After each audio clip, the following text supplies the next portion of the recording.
What up, though, One Pride? This is the Roar of the Lions UK podcast, the podcast where One Pride goes worldwide. My name is Detective Anthony Fitzpatrick. I'm joined this evening by Detective Ryan McCluskey, which can only mean one thing. It is time for your weekly dose of college knowledge. Yes, it is the college football podcast, Hoos-ier Daddy. And you might be wondering this week, why on earth are these guys detectives? Well, we had a little bit of a crime wave over college football on week 4, Ryan McCluskey. We had the attempted murder of several quarterbacks who took more sacks and quarterback hits than I think they've ever done in their lives. We've got to investigate the murder of one of the longest running dynasties in college football, and we're finding out many various cases of fraudulent activity amongst the SEC, the Big Ten and the ACC. Some fraudulent teams there. I mean, we've got our hands full this week, Ryan. The crime is abundant.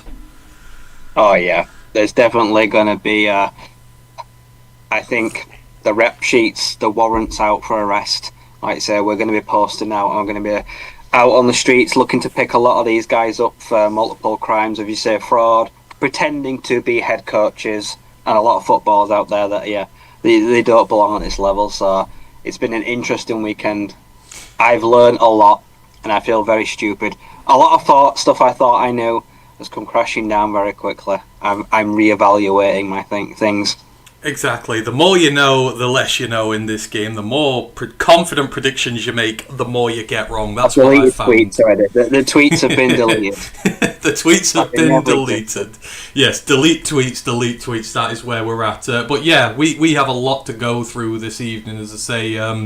So this is going to be the week 4 review, and then we're going to take a look ahead to what promises to be a banging week 5. We have like 4 top 25 matchups, a lot of potential frauds about to come out the woodworks, teams that have not been tested thus far going to face their first real challenges. So we're going to find out a lot about which teams are for real this weekend. Out of just the 30 remaining undefeated teams, we are just 4 weeks into the season, and 136 undefeated teams has become 30 very quickly. You don't get this far without winning all your games, without maybe there's something been good about your team. In a couple of weeks' time, we're going to start focusing on these undefeated teams, but we'll whittle them down just a little bit more. Just yet, shout out to Mile Marker, who's in the building. He goes, Rutgers going to Gophers, maroon out game. Time for Minnesota to shake off Berkeley. Yes, it is indeed. Lisa is in the building.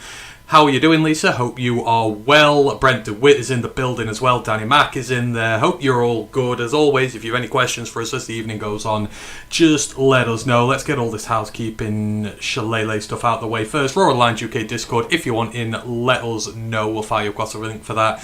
Main podcast was last night and will be tomorrow as well. It was the Ravens review last night, and we'll be chatting Browns tomorrow. So go check that out if you haven't already. Like and sub to everything, Twitch, YouTube. We're about to hit 2,000 subs on YouTube, so if you could help get us to that final little marker there, that would be absolutely tremendous. We're part of Lions Nation Unite, so support us there as well. And don't forget, we're an affiliate on Twitch, monetized on YouTube, all that good sort of stuff. If you want to help us that way, great. But first and foremost, we just love chatting ball with you all. Right, that is out of the way. Let's get into the news. And last week we lost 2 Power 5 head coaches. We wondered whether that trend would continue into week 4. And we did. We have lost our 3rd. And this is no ordinary loss of a head coach, Ryan. This is the loss of a dynasty, one of the few dynasties left in college football now, with the maybe not shock given how they've been playing recently, but Mike Gundy has gone from Oklahoma State, the long-time Cowboys coach. He is 58 years old, and he has spent 35 years of his life in some capacity at Oklahoma State as a player, as an assistant, and as head coach. And what a career he's had there. Before Gundy took over as head coach at Oklahoma State, they'd had 4 winning seasons in 16 years, so they only averaged a winning season once every 4 years. Under him, the school had 18 straight winning seasons. That is the 9th longest in NCAA history for a coach at one school, and that's in multiple sports there. And we just look at his career resume as he leaves this team. His record is 170 wins, to 90 losses. He has 12 bowl wins. He made a bowl game in 18 consecutive seasons from 2006 to 2023, so he won 2/3 of his bowl games. He had 8 different 10-win seasons. He had 2 different 12-win seasons. They had 10 ranked finishers, and they had 5 top 15 finishers. And OK State, they were ranked in the AP top 25 in 17 consecutive seasons from 2008 to 2024. He has literally revitalized this collegiate team and brought them into the future. However, Ryan, as you know, the last couple of years since that good 10-4 season in 23, last year they went 3-9. They didn't win a single game in the Big 12. They finished ranked bottom of the conference. They did not look good at all, and then they've started off this season 1-2, culminating in a loss to a Tulsa side who have not beaten them since 1998, and they have not won in Stillwater since 1950. That is 74 years ago, a 1912 loss to a Group of 5 team. And like so many schools who found themselves in this situation, like Middle Tennessee recently, you have a guy who has come in, completely revitalized your team and everything. The standards have been redefined, the work ethic redefined.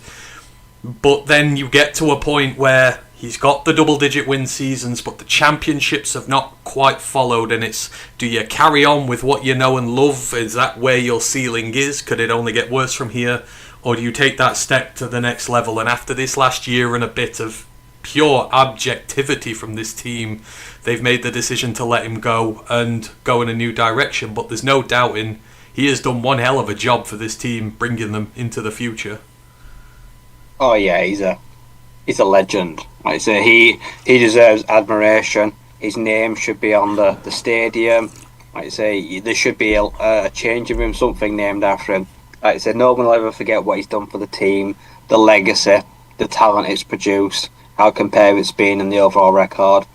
But as you say, if you look deeper, lots of bowl wins, lots of double-digit win seasons, but conference titles, how many seasons did it actually even get close to a conference title? How far have they been in championship games?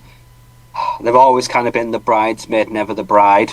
So everyone's always looked at him and thought, well, you couldn't get rid of him because how good he is. But then you're also like, but yeah, we know how the ceiling is. No matter who's been under quarterback, and they've had a lot of good ones, they've had some special ones. No one's been able to break Charlie's glass ceiling. And like I say, at some point, I agree with you. When is it not enough? When is it the good, then they say mediocre, and now like I say the bad?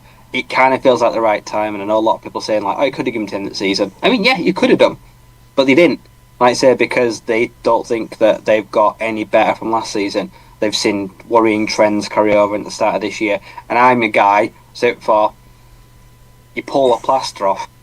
You don't let an infection get into a cut, like you say, or you don't let it get worse before it gets better. You just rip it off now and you deal with the end of it later. And as you mentioned, team right now that is going nowhere quickly. The Big 12 is getting, the last 2 to 4 years has probably been more competitive now than it's ever been, with the addition of the Arizonas and teams like that from the form of the Pac-12 have come in and they've kind of shaken it up straight away. So they've fallen even further. They've lost more ground. So right now feels like the best time to give this team a facelift. Like I say, it really does need it, and it's got to start from the top, from the bottom. And yeah, whoever takes on this job, you got to be in it for the long term, because this is no quick fix. That roster needs a lot of work. And it's a big team. I say Oklahoma, the state. It's a big rivalry. There's a Big 12 right now. It's battle royale. Before we got the Hunger Games, it's the original.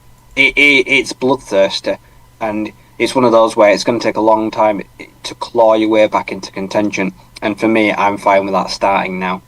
And I think as well, he knows probably it's the right time for him to go. Yeah, absolutely. It's and it kind of just felt like the wagon had fallen off a little bit. They're not looking themselves like, they were down 17-3 to Tulsa at home, and you're like, really?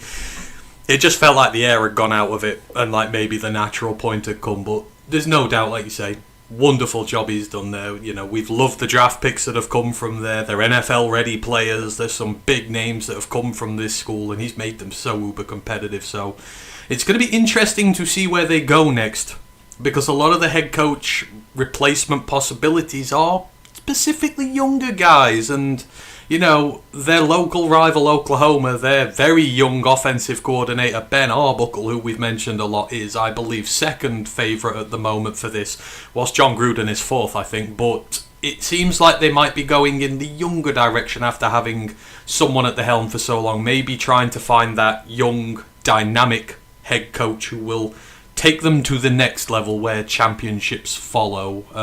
But it seems like it will be a younger guy who comes in. Oh, it's got to be.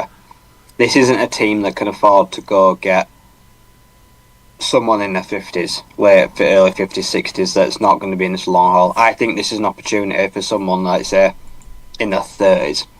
I would be going after the young hot shot that's got no head coach experience, that's going to learn on job, that is going to invest maybe 5-10 years in the role, and not just going to, a couple of seasons, retire, call it a day, and they're doing it all again. I think you've got to find someone in it for the long run. Yeah, and someone, like I say, that's hungry. Someone that's going to come in, bring new ideas, and they're going to challenge them. So, yeah, and for me, I think it's a great job. I think it's a very attractive vacancy. I think there'll be a lot better off. You won't get many better offers mid-season, that's for sure. But, like I said, they should take their time, just put an interim in place while they work out a plan, while they draft up an interview list. But I'd imagine, yeah. I always like to say, guys, let's say Oklahoma City, Summerall, Brent Key, Clark Lee, Vanderbilt. I know these are hard guys to pull, but they're the kind of guys that I'm going after. For some of them, they'll see it as a step down or a step sideways, and they'll say no. But there are guys out there that, I'm going to go for them. Like I say, it's time to open the checkbook, swing for the fence, and try lure a big, high-profile head coach in his 40s, or go for an unknown hot shot early 30s. Yeah, absolutely. We'll see what happens there. In terms of his buyout, it's somewhere in the $15 million range, because he still had nearly 4 years on his deal to go. So it's expensive for OK State, but as you said... that's quite a lot. Like, Virginia Tech only paid $7 million last week, so compare this $15 million now, that's a lot of money. It is indeed, but we will see what happens. Obviously, most teams are probably going to hire interims till the end of the year, and then they'll start their head coach searches afterwards. But we'll see if they go and try and swing for a guy early. Gruden at fourth, you only hire John Gruden for social media. That's not a serious team. I hope they don't do something like that. I hope they don't do something like that. But we will to get any ex-NFL coach. Yeah, let's not go down that road, please, folks. But yeah, Mike Gundy gone. Hopefully for him now. I don't know whether he'll come back or not. He's Mr. OK State, but whatever he does, we wish him the best. Kind of feels like retirement, maybe. Potentially. I mean, he's only 58. I think he'll have lots of interest, but I just feel like he's the kind of guy that would probably only take 1 in 50 jobs. It'd have to be the perfect job. Yeah, I think he might go and do he might go and be an analyst for a bit. Kind of what. Think he did a special assistant or something, or an analyst. I don't see him being a head coach again. I feel like he'll go help other staff as some sort of expert or some sort of analyst on a team. I think he'll do what Mullen did at UNLV. He did a bit of TV time, had a bit of time away, and then comes back to a job. I think he'll take a year or two away, and then maybe you see him come back, and that's when the perfect job opens up for him. Because there will be plenty of teams that are in disarray that need new head coaches, who need someone who can stabilise a team like he can. So his ilk of coach is very much in demand as well. So I think we'll see him back. He could stumble up the ladder. Yeah, there's plenty of teams that are bigger, high profile, that will need someone to just not rock the boat. And he just doesn't rock the ball. That's kind of his style. Yeah, absolutely. Gundy out at OK State. We see what they do in the future. Right, that is mainly it for the news. Only other news that really dropped this week, the ACC are moving to a 9-game format in conference, so they are ditching one of their non-cons think they're all going to be playing 9-1s, apart from a revolving team who has to play an 8-2 schedule there. But, minor stuff. Let's move on to the football, because a lot of football happened this weekend. In terms of the sheer amount of games that were interesting this week, it's probably been the quietest week we've had so far. But there's still plenty of good stuff to go over, and we're going to do that. We're going to go through as much as we can. Then we're probably going to take a look at some of the early season stats leaders as well, just to see who's sort of pushing the boat out early. But we're going to start off with one of our ranked matchups from this week, and as always, you know the drill. Your team gets in the title of the show, you're going to get talked about first. And I was kind of proud of myself for this one. But the show's name this week is Hoos-ier Daddy, and never has a more adequate expression been said in life. Number 9, Illinois, the Fighting Illini. A lot expected of them this year in the Big Ten. I think me and Ryan both have uttered the words that they could potentially have gone for that championship this year. On the road to number 19, Indiana, obviously the darlings of college football last year. Their undefeated streak for most of the year, getting them towards the playoffs before that defeat by the Irish. Indiana lost a lot of talent to the draft. Again, questions asked about the schedule they've been playing. This number 9 ranked Illinois team coming to their home represents one of the biggest challenges they've had under Curt Cignetti so far, and these are two teams who have aspirations to get to the playoffs this year, so we were expecting a very hard-fought, close affair with one team maybe, just pulling away at the end and a little bit of a gap. But we expected a competitive game. Did we, heck, get a competitive game? And one of the most surprising results you are likely going to see all season. This was the first ranked matchup between these teams since 1950. They've obviously played each other a lot of times, but they have not both simultaneously been ranked since 1950, which is 74 years ago, and they might not be ranked together again for another 74 years after this. Illinois 10, Indiana 63. The Hoosiers dropped a 60 burger on the Fighting Illini, and the numbers in this are enough to make your eyes water. Many records were broken here. One that Michigan fans will be very happy to know that is down the chute. This is the most points ever scored by a Big Ten team against an AP Top 10 opponent, obviously with Illinois being number 9. That record was held by Ohio State, who twice dropped 62 points on Michigan, most recently that 2018 season, I think the end of Justin Fields' career at that point. But yeah, Michigan no longer in the record books. It's the Fighting Illini who were there, and a completely dominant display of football from Indiana, who had 7 touchdown drives in a row, and it was only not 8 because they ran out of time at the end of the fourth quarter when they pulled all their starters out, when everybody had when all the starters were just chilling watching Netflix on the sideline and all the backups were in. They were still outscoring Illinois and still putting an absolute beat down on them, and I'm going to get the numbers up in a moment here for you so you can all see, but this was just an absolute beatdown. Illinois'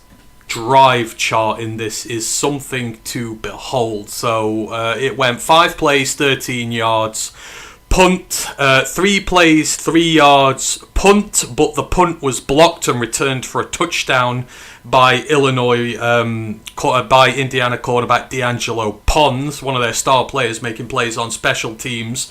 They did go then 3 plays and 75 yards for a touchdown. They had a big shot downfield where Indiana completely busted a coverage. Their drive chart for the rest of the game, bearing in mind there's still 4 minutes in the first quarter at this point: 3 plays, minus 8 yards, punt. 3 plays, 7 yards, punt. 4 plays, 17 yards, punt. 3 plays, minus 3 yards, punt. They did have an 8-play, 47-yard drive, but then they ran out of time in the half, so nothing came of that. And then in the second half, they went 3 plays, minus 6 yards, punt. 3 plays, minus 1 yard, punt. 3 plays, minus 1 yard, punt. 5 plays, 23 yards, interception. and then Indiana rode out the game. Whereas Indiana's drives, like I said, 7 successive touchdown drives. 5 of them were drives of 65 yards or longer. Their 7 touchdown drives go 7 plays, 56 yards, touchdown. 4 plays, 80 yards, touchdown. 9 plays, 65 yards, touchdown. 7 plays, 75 yards, touchdown. 9 plays, 44 yards, touchdown. 8 plays, 69 yards, touchdown. 8 plays, 67 yards, touchdown. They won, and then their final drive of the game went 7 plays, 45 yards, nearly 5 minutes, and they ran out of time when they were about to score again. They won time of possession by 40 minutes to 20, and the beatdown that they put on poor Luke Altmaier, one of the numerous quarterbacks who was assaulted within an inch of his life this season. I'll put the stats up in a minute, but before we go into that, Rye, we wondered whether Illinois were going to be competitive this year, and we wondered whether Indiana were going to be competitive this year, whether the schedule last year was kind of made it a bit easier for them. It should do well. We're in absolutely no doubt here. There is one team which is experienced and strong and ready to go and full of playmakers all over it, and there's another team who bring out the fraud police, has absolutely deceived the lot of us and was absolutely atrocious. This was a beatdown. This was a one-legged man getting beaten down by a pro athlete.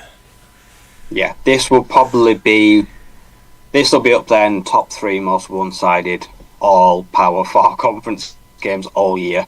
This is probably the most uncompetitive game in the FBS this year. It was men against boys.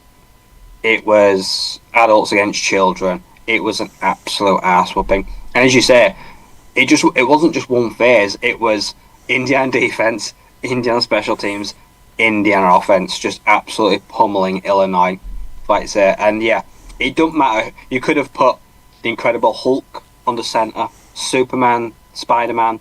They probably would have still been murdered on the day. Like the Avengers, like I say, Indiana were the Avengers, and yeah, there was just nothing that they could do. They could not protect anyone behind center. They just absolutely swallowed them, and it gets to a point where the game plan is out the window. There's no way you can get back from this. It doesn't matter what play call you call. Like I say, you've run out of time, and yeah, it's a car crash. It's one of those ones where it's you drive past something, you're like, oh, but you can't look away. You just got to keep watching, even, like I say, when it makes you a bit uncomfortable. I loved it, like I say. And yeah, the emergence of a potential new Heisman frontrunner as well. And a brand new NFL draft prospect, darling. I mean, hopefully... He is now a name that will quickly enter a lot of people's lips. So hopefully you can all see the stats on screen as always here. Look at those team stats. You often see these things interspersed. There's green for good, there's purple for bad. Usually they're interspersed between teams and they can share these out. Sometimes you see all green, sometimes you see all purple. You very rarely see all dark green and all dark purple. Look at the EP, look at everything. A success rate on plays, 51% for Indiana, 33% for Illinois. Yards per play, 8.1 for Indiana, 3.5 for Illinois. EPA per dropback, there's a full point difference between them here. Yards per dropback, 11 yards for Indiana, less than 5 for Illinois. Explosive play rate, 2% for Illinois, 11% for Indiana. Third down success rate's more than double. Red zone success rate, Illinois 0% in the red zone. Indiana 54%. The only thing they didn't do well was defensive run stuff rate, which means runs for negative yardage. But Illinois ran the ball like 6 times. If you get 1 yard, it classes as a bad play on that thing. But look at the havoc rate. 4% for Illinois, 24% for Indiana, which is 97th percentile.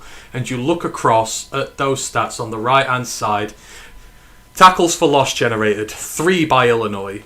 2 passing, 1 against the rush, 2 sacks. Indiana, 10 tackles for loss, 8 against the pass, 2 against the rush, 7 sacks on the evening, and 1 interception. They went nuts. And this Illinois offensive line returned all 5 starters from last year. This ain't a scrub set of mismatches and freshmen put together. And the numbers are insane. So look on the left here. 586 yards of Indiana offense against 161 for Illinois. 267 through the air for Indiana, 159 for Illinois. Rushing yards, 326 rushing yards for Indiana, 49 for Illinois. And if you take off the sack yardage from Altmaier, they had a net positive rush yard total of 2 yards in the entire game. You see the EPAs there. EPA on offense for Indiana is 28.1. It's minus 12 for Illinois. I mean, this was just an absolute no contest, right? Luke Altmaier is a good quarterback. He was beaten within an inch of his life. He had a run game that didn't exist. They were down 35-7 or 35-10 at the half. So he couldn't use a run game. He had to stand and deliver, and all they delivered to him was absolute pain. Yeah, it's one of those where they got so far behind so quickly. The run game, half of the playbook was kind of just put in the shredder. And it's, sorry Luke, we're going to have to go all play. You're going to have to hold the ball for 4 or 5 seconds. And the O-line said, sorry, no, we can't do that. You've got 2 or 3 at max. And yeah, he got murdered, he got crumpled. Every time he dropped back and the offensive line couldn't hold up while he tried to get through his progressions because the secondary just didn't let anyone get open. Eventually, he would have someone in his face, and they were barreling down him very quickly. And in the end, yeah, it was GBH. The poor guy had nothing to do with it, and yeah, they were just kind of teeing off him for fun. And at some point, it probably should have just been like, well, what's the point in risking him any further? Let's just get him the hell out of there and, like, say, just. I mean, your backup's the punching bag, aren't they? They're the frozen pig in the locker you can do Rocky style boxing on. Just throw one of them out, the lambs to wolves. Don't let it happen to Luke. So eventually, yeah, it just got too much for them. But yeah, but on the flip side, Indiana, you rarely get days like this where you go out and you just absolutely dominate a team in every phase for nearly every minute of the game, and everything just goes perfectly. And those are rare. And when you get them, yeah, oh boy, they must feel so good. The locker room afterwards, it must have just, the tension in there, the excitement must have, the palpitations about, like I say, it's one of those where, yeah. And the flip side, I mean, get back in the change room even at halftime, like I say, not a lot you can say, really, because nothing went right. There's no way you can fix everything. You kind of just have to tell them all, like I say, the whole generic cliche. It's still 0-0. Just go out of the half like it's 0-0. Well, yeah, it quickly became, like I say, like 30-0 again anyway. So yeah, it's one of those where scrub it from your mind. Illinois players probably had to forget it instantly.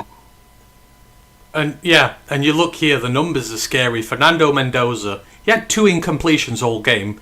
He went 21 of 23 for 253 yards and 5 touchdowns. He had a QBR of 108, which is absolutely crazy. And look at the running backs. This is the scary part. Roman Hemby, who was the big acquisition, I think it was from Maryland this offseason. He was like the star running back there last year. Look at him. He's the 3rd leading rusher on that team, and there's not even a quarterback involved. Kobe Martin, 12 carries, 107 yards, 2 touchdowns. Kalon Black, 10 carries, 89 yards, touchdown. Roman Hemby got the most carries, but only 65 yards there. Like, they took a star running back out the Big Ten, and he's playing number 3 in this lineup. And then you look at the receivers, Elijah Sarah, who I've learnt is named Waffle House because he's always open, and I fucking love that. But 9 catches, 92 targets, 92 yards, 2 touchdowns. Like, he's, I dare say it, maybe the most underrated receiver in the upcoming draft. No one talks about Elijah Sarah as an NFL draft prospect, but he's one of the most complete, dynamic receivers there is, and he's just produced his entire career. There's so many weapons on this team, Ryan, and they all are working in lockstep together. Yeah, it's a team that is not built around single people. It's built around units. Its core strength is its depth. As you say, if you've got running backs where you can interchange them or have them all potentially on the field at the same time, and you trust them all to do their job, and they all split the carries, that means they're all fresh. All those running backs, every time they came into the game, their tank was not emptying, because you're rotating them, you're moving them all. A 2-3-headed running back monster will get you a lot further in a season than one guy you just run into the ground and eventually gas himself out. And then it goes for the receiving core. Plenty of guys to share the targets, share the workload. You've got a quarterback that is proving to be, he has got a pretty high IQ and a very good processing rate, getting through reads 1 to 3 very quickly. So he scans the field, doesn't hold the ball too long. He's got a good deliver. And like I said, right now he's getting through his progressions very quickly and making the best decisions for the team. So as an entire offense, right now it's humming. And it's definitely one of the best portal acquisitions of the entire country right now. Exactly. And the last stat I want to put before I go back to screen here, look at that stop rate for Indiana. 8%. That means they stopped 8% of Indiana's drives. That is a drive that ends at a punt, turnover on downs, or a turnover. So their defense was only stopping on average 1 in every 12 Indiana drives. I have never seen a stop rate so low in an all Power 4 conference. I've seen some Group of 5 ones when they get twatted by Ohio State or something like that.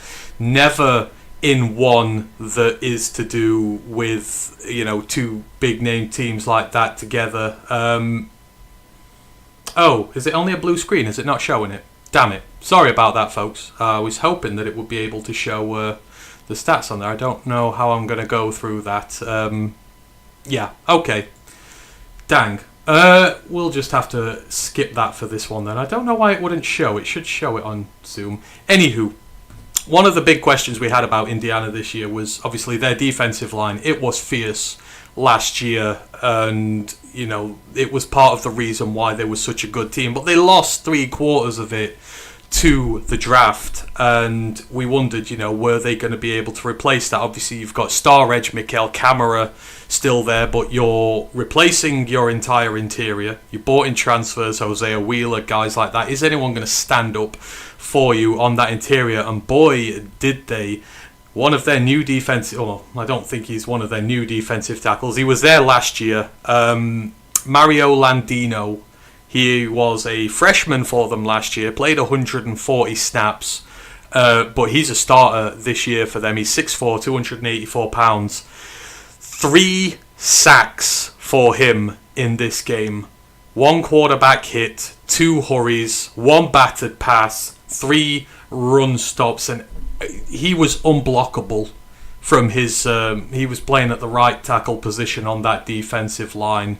And then the other defensive tackle, Tyreek Tucker, 2 sacks, a further 2 quarterback hurries, assisted tackle, 2 run stops. He was one of the James Madison transfers who came with Kurt Signetti last year. He played in rotation last year. He's already matched his sack total from last season. He had 3 last year. He's got 3 this season already, 3 in the last 2 weeks.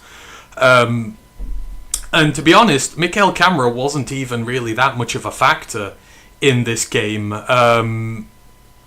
This is worrying for other teams around the Big Ten. Like, they've lost all their talent on the defensive line to the draft Paul Kamara, and yet it seems like they've already replenished it. In-house replacements, guys they've built up. Signetti's built a talent pipeline on this team. Yeah, and I think credit has to go to the coaching.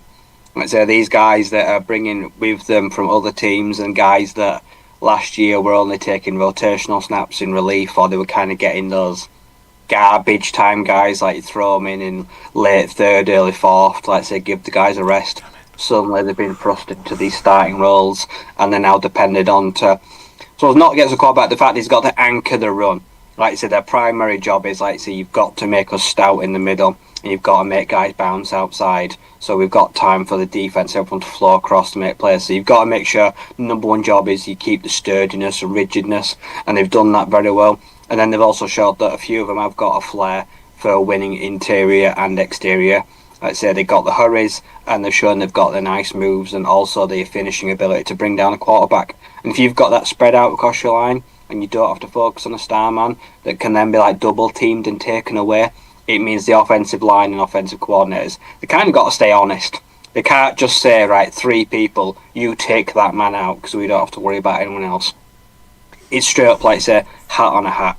You've got 1 lineman on 1 D-line, everyone's fair game, everyone's got to do their job. And like I say, it makes a defensive lineman's job much easier when the respect is shared out above everyone because they fear everyone. So, yeah, it's going to be another year where they're going to get a lot of production from that defensive line and the guys you've named. So, yeah, Yeah, the trench warfare is going to be another asset for this team this year. Yeah, absolutely. It is. I'm trying to figure out how I can show you these things. So usually, I think it's because I'm running through Streamlabs here, so it's not letting me show. Usually, if I catch the monitor, let's try it this way, and you're gonna go crazy for a moment. Where are we? Sorry, we're doing things on the run here. Let me show my left monitor, and hopefully it does this.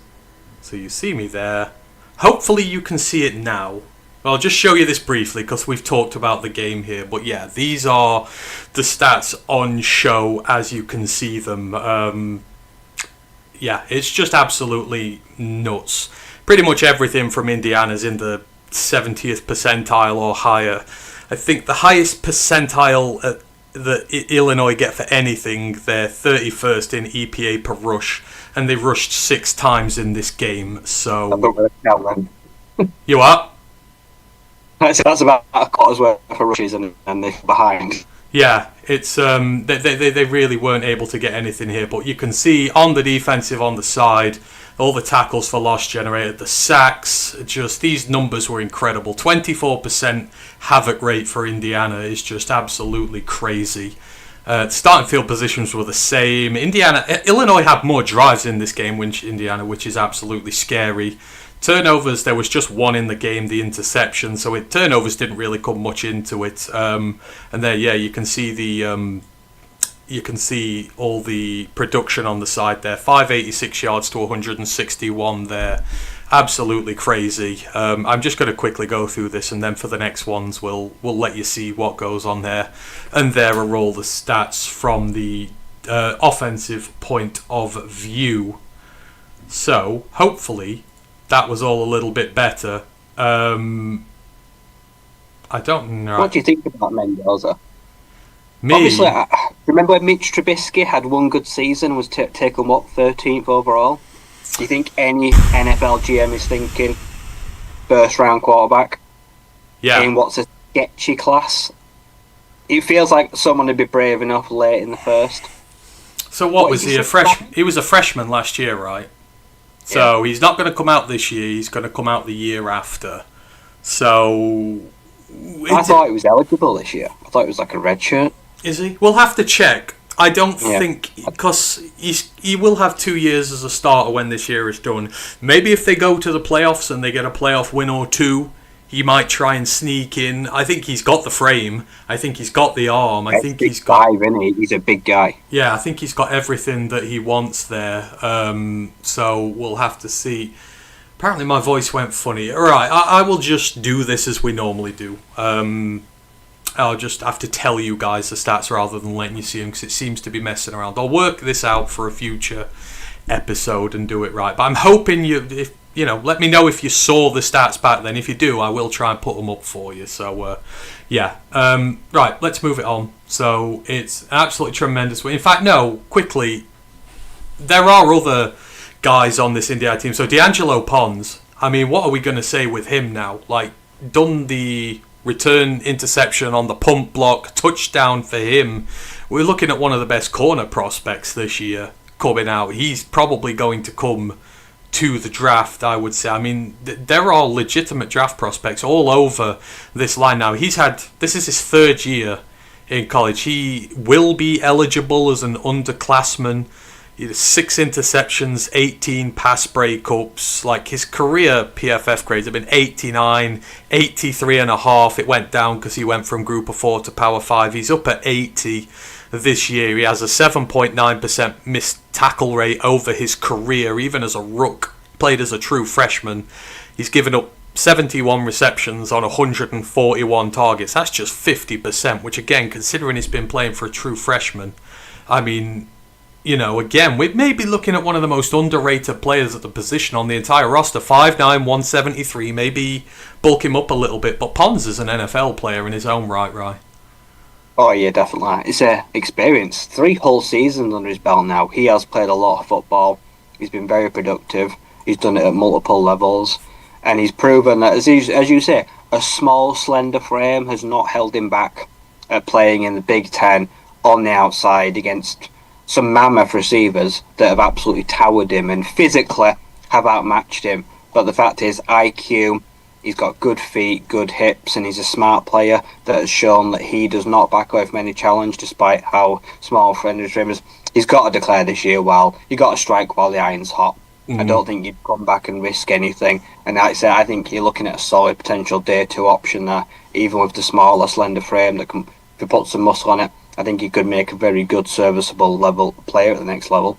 I don't know what the corner class is like this year, but it doesn't feel like it's full of the blue chippers like normal. So, you get a good feeling that he might be able to come in and take advantage of a weaker class and his younger age as well. So, yeah, Pons is an absolute star on there. But that defensive line, again, is going to be full of NFL draft talent for Indiana. It's a team you've got to watch very closely this year. Right, let's move it on, and we're going to go to the other ranked matchups this week. And talking of quarterbacks who got murdered this weekend, there is no quarterback who probably took more punishment in the entire nation than Auburn's Jackson Arnold. Number 22 Auburn playing at number 11 Oklahoma. Two teams on the resurgence.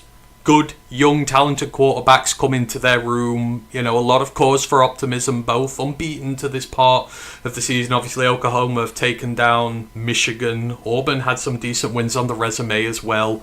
Going to Norman, what would they be able to do? And in what was actually a very good game, punctuated by some incredibly good defense in this one as well. There were 23 tackles for loss in this game and 11 sacks, maybe slightly favoured towards one or the other, but the Oklahoma Sooners came out 24-17 winners, maybe putting themselves firmly in contention, right, as one of the dark horses potentially for this season, the way they're playing right now, although an injury is threatened to derail that. So they traded field goals to start the game. Oklahoma first, then Auburn after. The touchdowns didn't start till into the second quarter.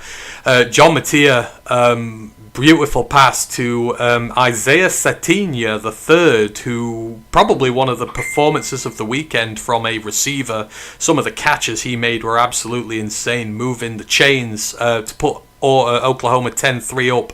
But then Auburn's star came to the party. Cam Coleman, 2-yard touchdown reception from Jackson Arnold to level this thing up just before the half. Oklahoma nailed a couple of field goals in the second half, one and halfway through the third and at the beginning of the fourth quarter. So going into the fourth quarter, it was Auburn 10, Oklahoma 16. Auburn fought the lead on this one with 7 minutes left. Malcolm Simmons had a 4-yard touchdown run to put the Tigers 1-0 up. To put the Tigers 1 point up.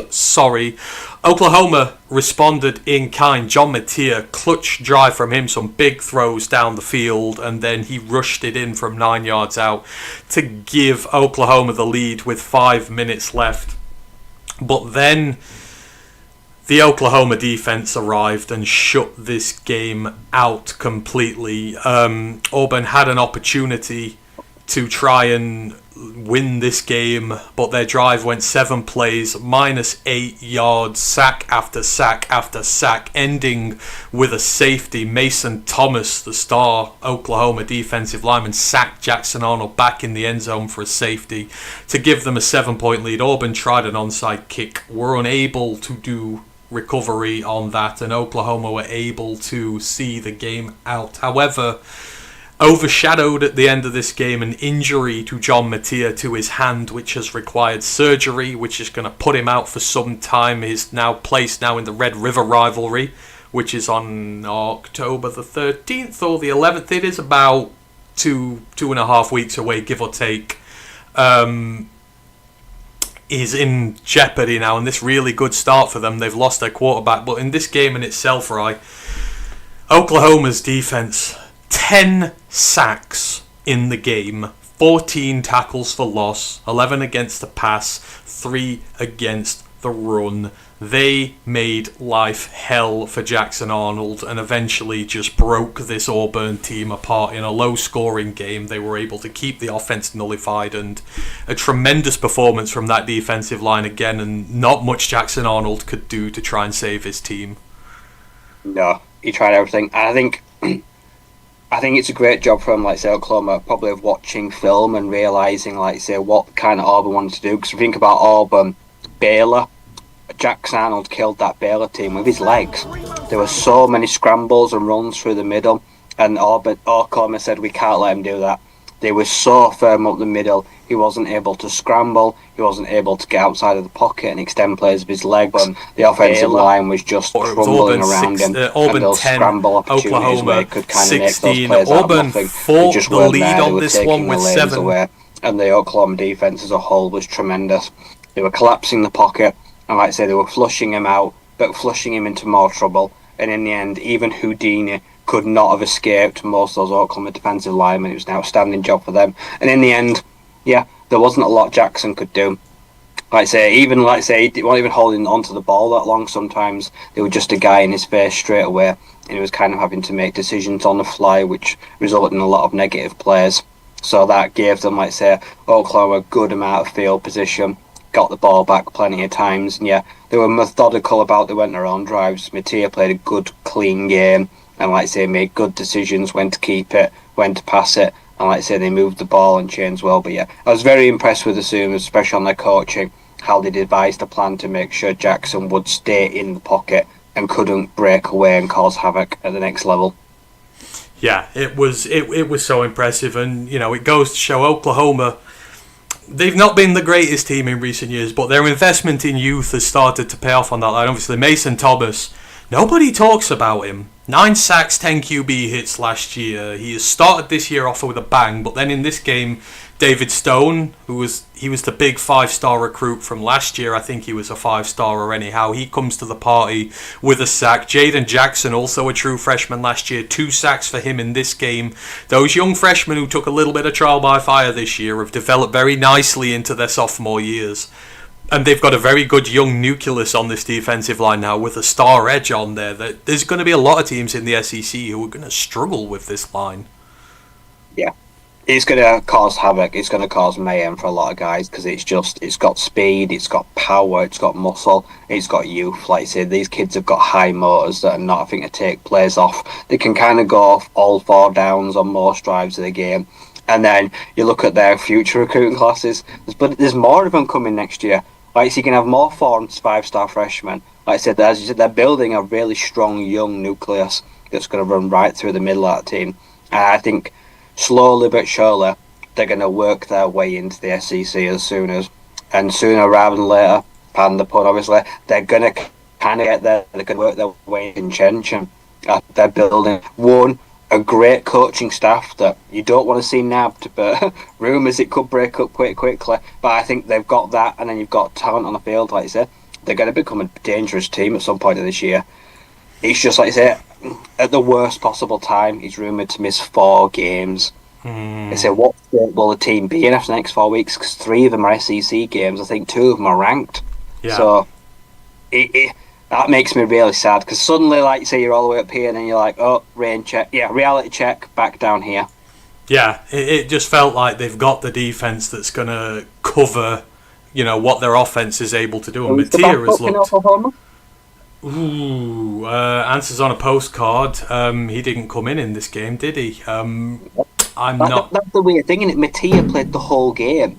So I don't think anyone even realised he was hurt. And then next thing you say, he needs surgery on his thumb or his hand.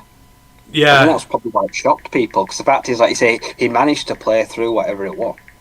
Yeah, absolutely. Let's just have a quick look here. We'll do some research on the John Mattia. Michael Hawkins. Yes, he was the freshman from last year. Do you remember? Yeah. Michael Hawkins came in. He's got game experience. So they could be okay if he somehow gets them through the next 3 weeks. Let's say 3-1. Honestly, I think that'd be pretty well good. Absolutely. You can see this was offensively not the best game. The stats should be up for you to see. 4.38 yards per play for Auburn, 4.89 for Oklahoma. Both 30th percentile or less. There's not much to like offensively. Defensively, there was a lot. The havoc rate on both sides was tremendous. Auburn had 8 rushing tackles for loss against the Oklahoma run game, kind of kept that in check. I mean, this was on Mateer. You look at the breakdown here, 303 offensive yards for Oklahoma, only 37 were on the ground. Like, this was all John Mateer through the air, whereas Auburn's was a lot more balanced. It's just they weren't able to get, where they need to. They won the turnover battle and they lost, which is, it's unusual, but just goes to show how fine this was and how well that Oklahoma defense did, that they lost the turnover battle and they still won the game, and they only had 37 yards rushing and they still won the game. The numbers are up there for you to see, and the name that stands out. So Isaiah Satinha III, 9 catches on 11 targets for 127 yards and 1 touchdown. Do you want to know where he's been middling as a receiver for 3 years? Ryan has suddenly come to prominence. Arkansas.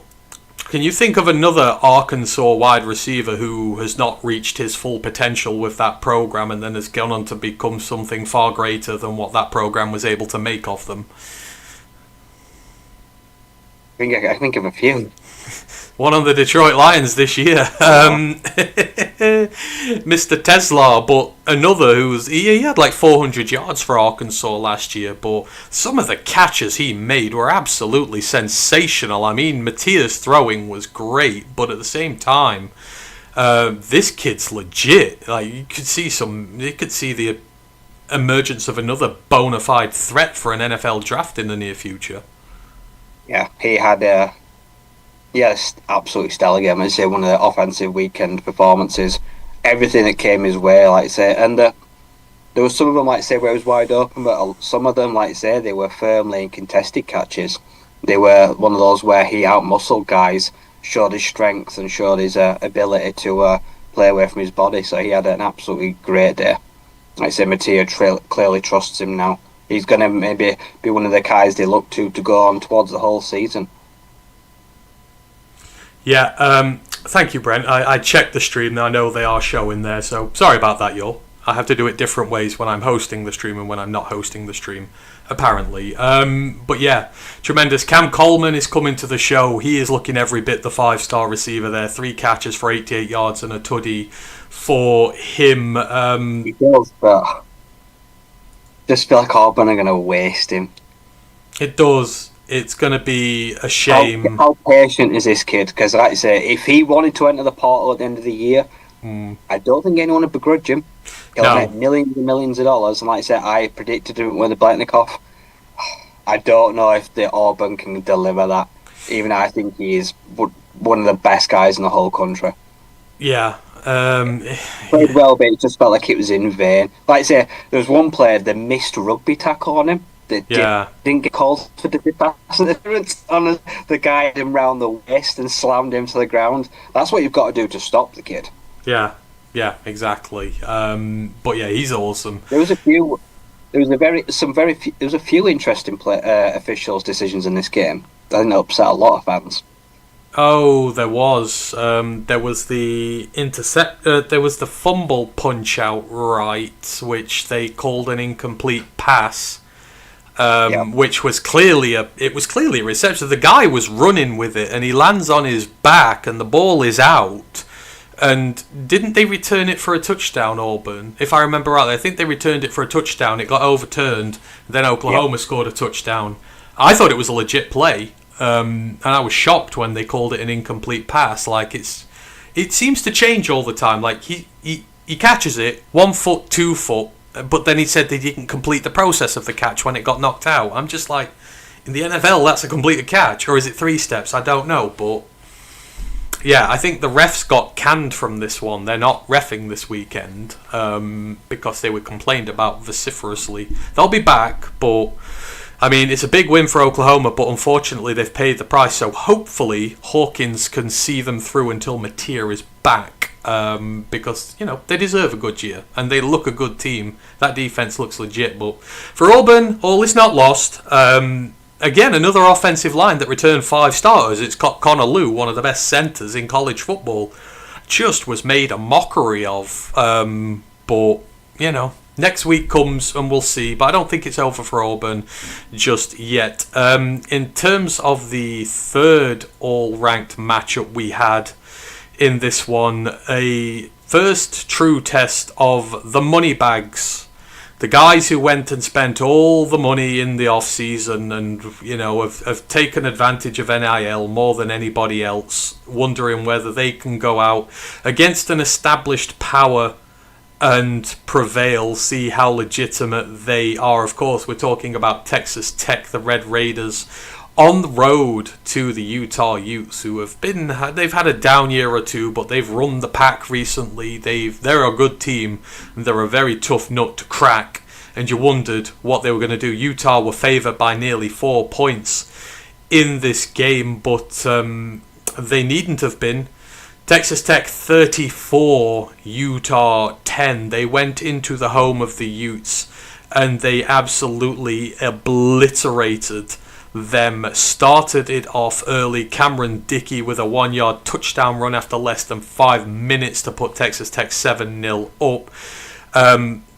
Utah put 0 points on the board until the half ran out. Texas Tech had a field goal before this, a 58-yarder from Stone Harrington, absolute monster, and the thing cleared by about 10 feet. That would have been good from nearly 70 from him, but Dylan Curtis got the field goal just before the half. It's 10-3 at the half, but Utah's offense looked really, really bad. There were no points scored in the third quarter as this thing got very gritty. Like, the Utah defense did everything it could to keep their team in this game, and with 10 minutes left, Wayshawn Parker had a 5-yard touchdown run in to make it Texas Tech 13, Utah 10, and you're thinking maybe, just maybe, they can pull out a win here, but, time took its toll.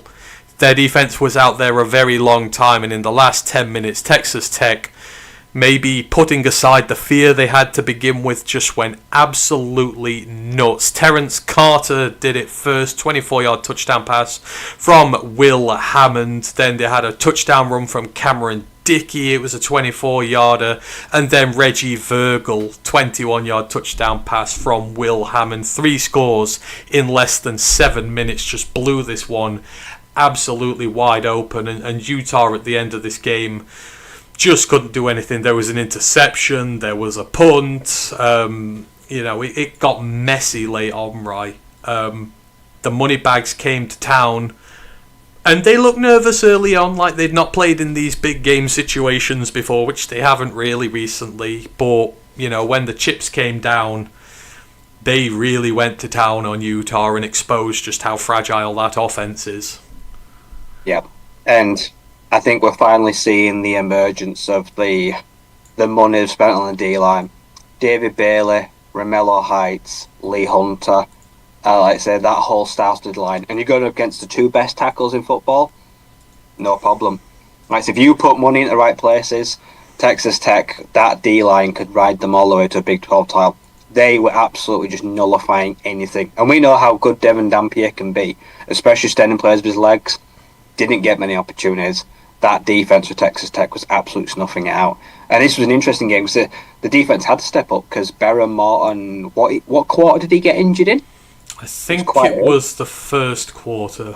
It was early. First quarter. It was only a couple of drives. Like I say, you're bringing in a true freshman.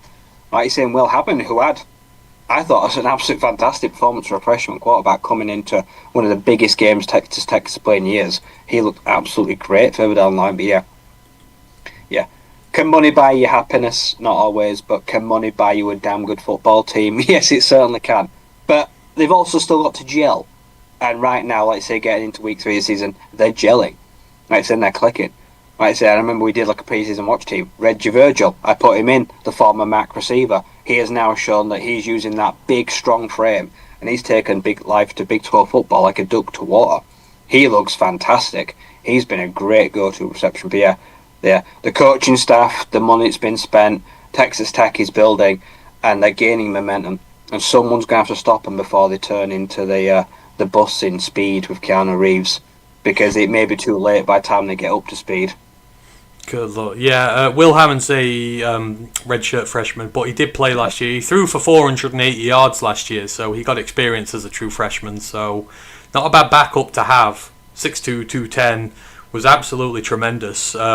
He was 13 of 16 for 169 yards and 2 touchdowns. His passing was immaculate, and like you say, it's that defensive line which, it just went to town on Utah. I mean, in terms of like the actual sack production, it wasn't there. They had 5 passing tackles for a loss. Only 1 was a sack, but they were getting behind the line of scrimmage. They were causing all sorts of issues there. In Utah, they were only running at 3.7 yards per carry. They're not really designed to throw a hell of a lot. And Dampier, this is the step up. You're playing for New Mexico last year in the group of 5. You're coming up against probably the best defensive line you'll play all season. I don't think he'll play many better than that, and you could kind of see the pressure got to him a little bit, and he's adjusting. He'll get to where he needs to, but this Utah team,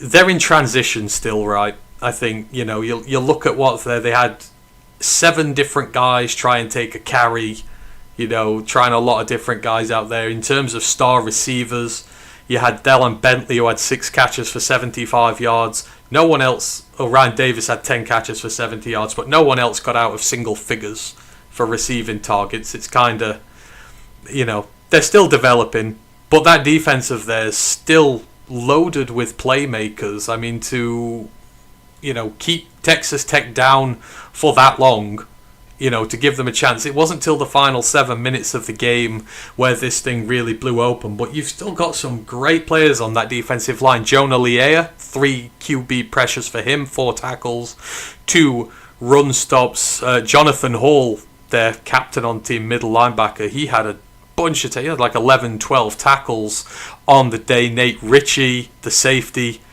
15 tackles for him, leading tackler on the day. Like you always say, if your safety's the leading tackler, you're in bother. Yeah, I'd say their defense did its good. I think in the end, they just got gassed. They just ran out of steam, and there's no shame running out of steam to Texas Tech with 8 minutes to go in the ball game. That means you've put a great shift in. But unfortunately, it was the offense that struggled for most of the game. Like I say, it hung around, but it never was able to get any momentum, scrap on. And eventually, you can only keep a good team down so long, and TTU was able to kind of explode and put the game away in the end. As you said, the season is definitely not over for Utah. It's a painful loss, but 3 good quarters to look back on, at least from film-wise, that you can watch and take forward. Texas Tech, probably not too happy about it. It took so long to put the game away. Utah did a great job of frustrating them, but in the end, they did a good job. Like I say, I'm not sure what the status is on Baron Morton. You definitely want to watch going forward if he's going to miss any weeks. But they've definitely started to gel now. And some of the geeks like that. I said Jacob Rodriguez right now is probably one of the best linebackers in the whole country. Returning one of their key players from last year, and he stepped forward this year. Had a massive week. Great grades came out. So they're getting hot at the right time now. Like I say, they're going to go on that stretch of Big 12 teams, and they're looking to book their place nice and early, potentially. They're going to have a dangerous year. They are indeed. Texas Tech, they are the team to watch now. Fear them at your peril. But again, another... You guys are watching with Detroit as well. That D-line, I'm looking at them for next year's draft because quite a few of them are eligible. I think Romello Hyde fits the type of guy they look for, whereas Bailey's more the splash guy. But... absolutely. These guys are all going to get drafted, all 4 of them. They look tremendous. So, Texas Tech take down Utah 34-10. Moving on to some of the week's other games. The biggest shocker, well, maybe not the biggest shocker of the week, but, we've got a new frontrunner for the Group of 5 playoff candidacy. We had an absolutely fantastic win for the Memphis Tigers at home against SEC opposition against the Arkansas Razorbacks. And this is one of the games I did get to watch. And all I say is what an absolutely fantastic game this was. Arkansas 31, Memphis 32 in a game in which Memphis were practically dead and buried at one point in this game. They were so uber aggressive. Arkansas got the first score of the game, and you feared for them. It was like 2 minutes in. Taylon Green hit a massive downfield pass to Rohan Jones. The coverage was all over the place. Busted coverage. Went 62 yards in for a touchdown. You're thinking, oh God, here we go. They've gone for it. Memphis got a field goal in response, 38 yards. They were uber aggressive in this game. They went for an onside kick after that field goal, which they were not able to recover. There were trick plays in this game. Memphis just went after them, something crazy. But then they did take the lead. Just before the end of the first quarter, Brendan Lewis, the former Nevada quarterback, he had a 4-yard touchdown run to put them 10-7 up, but then Arkansas had 3 scores in a row and threatened to really blow this game open. Braylon Russell at the running back position had a wonderful game, 16-yard run for him. Then Rohan Jones had a 5-yard rushing touchdown, and then Mike Washington Jr. had a 1-yard rushing touchdown. 21 unanswered with just a minute 35 left in the first half. Arkansas 28, Memphis 10. And you're thinking, yep, this game's probably pretty much over. But no, it wasn't. Memphis drove all the way back down to the Arkansas end zone before this half was over. It took them 64 seconds. And Brendan Lewis with a lovely pass to Cortez Braham Jr. It was 38-yard dart. Memphis got a score back before the half, so they only went in 11 down, and then whatever was said to Memphis at the half, especially to their defense, stuck, because after giving up 28 points in the first half, they gave up 3 in the entire second half. And it took its time. Memphis had a field goal, or they traded field goals actually. Gianni Spetic had a 47-yarder for Memphis. Scott Starzik, he was the 5-star recruit kicker from last year. I think he was the highest rated kicker in the country. He looks really good. He sent one from 46 yards, so it's an 11-point game. But then 2 touchdowns from Memphis. The first at the end of the third quarter, Brendan Lewis had a touchdown run. Again, another great one. They went for a 2-point conversion. Again, been really aggressive. Didn't get it, so they were 3 points down. But then with just under 5 minutes to go, Sutton Smith blew open the Arkansas defense. He'd been all over them like a rash all day. A 64-yard touchdown run he busted out. They went for 2 points again after this to try and make this, to try and get it to a field goal length lead. They didn't, so the score was 32-31. But it's the last drive, or the last 2 drives, where Memphis were just so incredible with what they did. Arkansas drove all the way down to the Memphis 9. There's 1 minute 18 left. They've got the chance. They're at a 2nd and 2. They've got a chance to get the first down. And if they get the first down, they can basically milk all Memphis's timeouts, take all the clock off, and, get the walk-off field goal. But no, Chris Bracey on the Memphis defense. Mike Washington Jr., he goes for a little rush. He gets 2 yards. He's just about to hit the floor when Chris Bracey comes in, punches the ball out of his hands, causing the fumble. It is called not a fumble on the field. They said he was down by contact and gave Arkansas the first down. It went to video assist replay, and just before his knee hits the ground, you see the ball spring out, and on their own 9-yard line, Memphis with the turnover to turn them away. There's a minute 18 left at this point. Arkansas have 3 touchdowns, 3 timeouts, so there is a chance for them to get the ball back. And at 3rd and 8 on the third play, so Brendan Lewis, the quarterback, his helmet comes off, so the backup quarterback, Arrington Maiden, has to come in for a snap. He's a freshman, I believe. He's at 3rd and 8. He takes a direct snap. He rushes. He gets contacted before the line of scrimmage.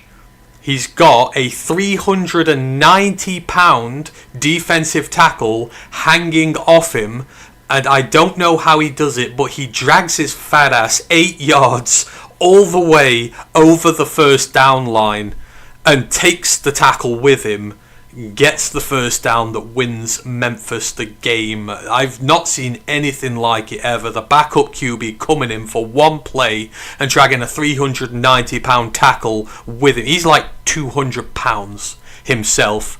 But the first down means Memphis can, well, they don't kneel out the game. They run it, weirdly enough. But still, they're able to kneel out the game. And Memphis take down Arkansas, and Arkansas's run, Ryan, of embarrassing losses year on year takes a new twist. But, I mean, what a superb performance from Memphis. They were just swinging fists all game. That was like Scrappy-Doo. Just like, let me at them, keep going. And they landed the punches, and when the chips came down, one of the best defensive stands you'll see this season, and then the play of the season from a 200-pound quarterback dragging a 390-pound defensive tackle 8 yards to get a first down when it should have been punt. I've never seen anything like it. Yeah, tremendous game. And it was one of those where it just had it was back and forth all game. Like you say, Arkansas controlled a lot of the first half, some standout performances. Is it Omega Blake? Yeah. Is he like he's really good. He's got a cool name too. He had a great game for Arkansas. Like you see, he made a lot of splash plays. Taylor Green quarterback. Like I say, Brendan Lewis did good job of digging them out, making plays with the legs when they were behind the chains, managing to scramble, make first downs. Had a really good job, especially in the red zone, and they managed it really well. And it's one of those things where like those like 8 minutes, they say, like the most important, like so you got last 4 of the first half, last 4 of the second half. That's really where they came into their own. The money downs where they score just before the half, which gives the whole halftime team talk kind of different edge because you're going in a lot shorter deficit. Whatever was said at halftime, kind of especially with the defense as a whole, it resonated with them because they came out absolutely on fire and they really stood up, especially in the secondary. Did a really good job of frustrating in the second half. And then, to Arkansas kind of like easily move their way downfield, not from drive. The punch was fantastic. I'm seeing it, and I thought when they converted on the rushing part, I thought, they're going to win. They're just going to punch it in. You see the ball squirm out, and like you say, the video replay, a tremendous win for them. Like you say, great young coach at Memphis. Like you say, they're a really well-built program. They had a really good offensive, like I say, defensive performance. Like I say, it kind of went to sleep for parts, but then showed up in big parts really well. And yeah, it's kind of crazy that they're not even ranked. I was looking at rankings of this league. I was thinking, I'm looking at like 24, 25. Like, who are these idiots? Where's Memphis? Like I said, they should be in the top 25 this year. I think it's an absolute travesty to not be here. For you, you said it beforehand. My number one G5 team right now for the playoff. They have definitely pushed their nose ahead with a great performance this week. And as you say, for Arkansas, they're no stranger, are they, to, like say, these embarrassing defeats where they should have won the game. They had the offensive output. They just shot themselves in the foot a couple of times. And in the end, a costly turnover wasn't undoing. But they had plenty of times, where, especially like the half, they should come out in the second half with a lot more fire in the belly. I think they came out in first or second gear and kind of thought like they'll coast to victory. Their attitude kind of came out a bit sloppy, and in the end they were made to pay for it. So not a good loss for them all. No, and looking again stat wise at this, let me get the sheet up for them, and then people can have a little look at it when I can get there. There we go. So I've got the offensive stats here. 508 yards of offense for Memphis against 495 for Arkansas. This was a 1,000-yard game, but look where it came from. 199 through the air for Memphis. 313 yards rushing against power opposition on the ground. And they've got a new star there in Memphis, Sutton Smith. You think of, what was it last year, Mario Anderson Jr., the absolute stud who came through the draft process. He was absolutely tremendous. I do believe he is knocking around an NFL roster this year. But Sutton Smith, how good did he look? Breaking off touchdown runs. He's big. He's physical. I've got his numbers here. So he's 5'9", 185 pounds. But you can see successive 100-yard rushing games against Troy. And now he's got 147 at 12.3 yards per carry against Arkansas. Like, Memphis has got new stud running back. They're very well positioned here. Like, you rush 313 yards on power opposition. What the hell are you going to do to the American? Yeah, great performance. Like I said, their offensive line, they had a fantastic performance. The holes and, like I say, the tight ends and that, like I say, they like their tight ends in Memphis, especially if they can block. The holes they were creating for the rushing lanes were just tremendous.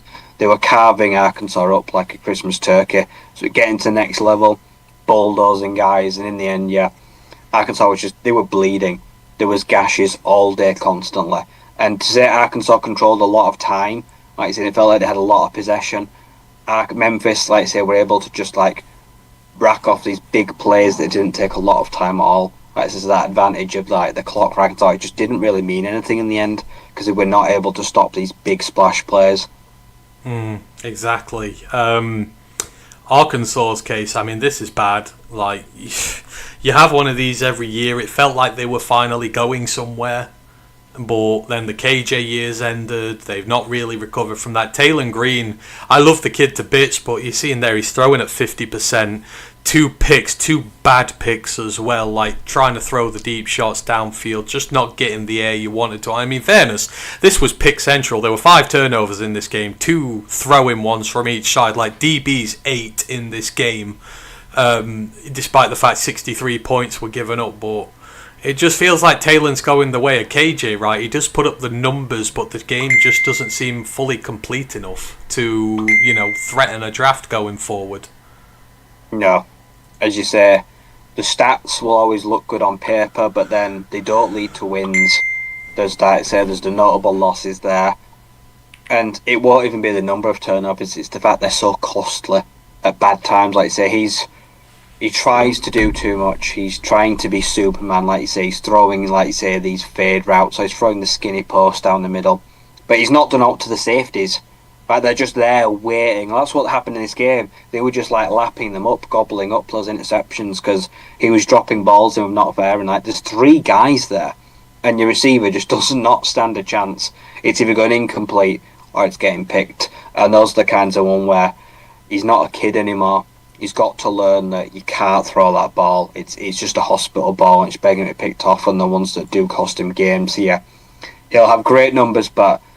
Yeah, he's going to be another guy that will leave behind a somewhat forgettable legacy at Arkansas, despite being very talented. Yeah, absolutely. They've stalled, and I think eventually they're probably going to need to make a change at head coach because it seems Sam Pittman's grace is probably going to run out some point soon. So, not good for Arkansas. But you say Memphis now in the frame, and another. You've got Memphis, you've got USF on a tear right now, you've still got Army in there, you've got North Texas who've been running teams close. I mean, the American threatens to be an incredibly good division this year when all the conference stuff gets underway. Legitimately, 5-6 really top-class teams could win it. Yeah, it's definitely right now the most competitive. And it feels like a conference right now that is boasting a great chance to send the playoff team. From the G5, let's say. I think the American is going to become a pipeline like the ACC, which I'd hate to see. I'd hate to see it lose all its best talent to somewhere like the ACC. But eventually, a lot of those teams you've just mentioned, they're outgrowing the American.